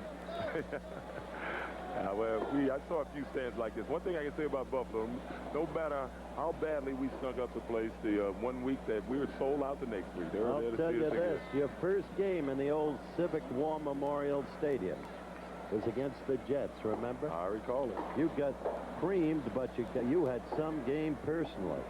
You faked out Jim Hudson, number 22, and went in for your first touchdown as a pro. Do you remember?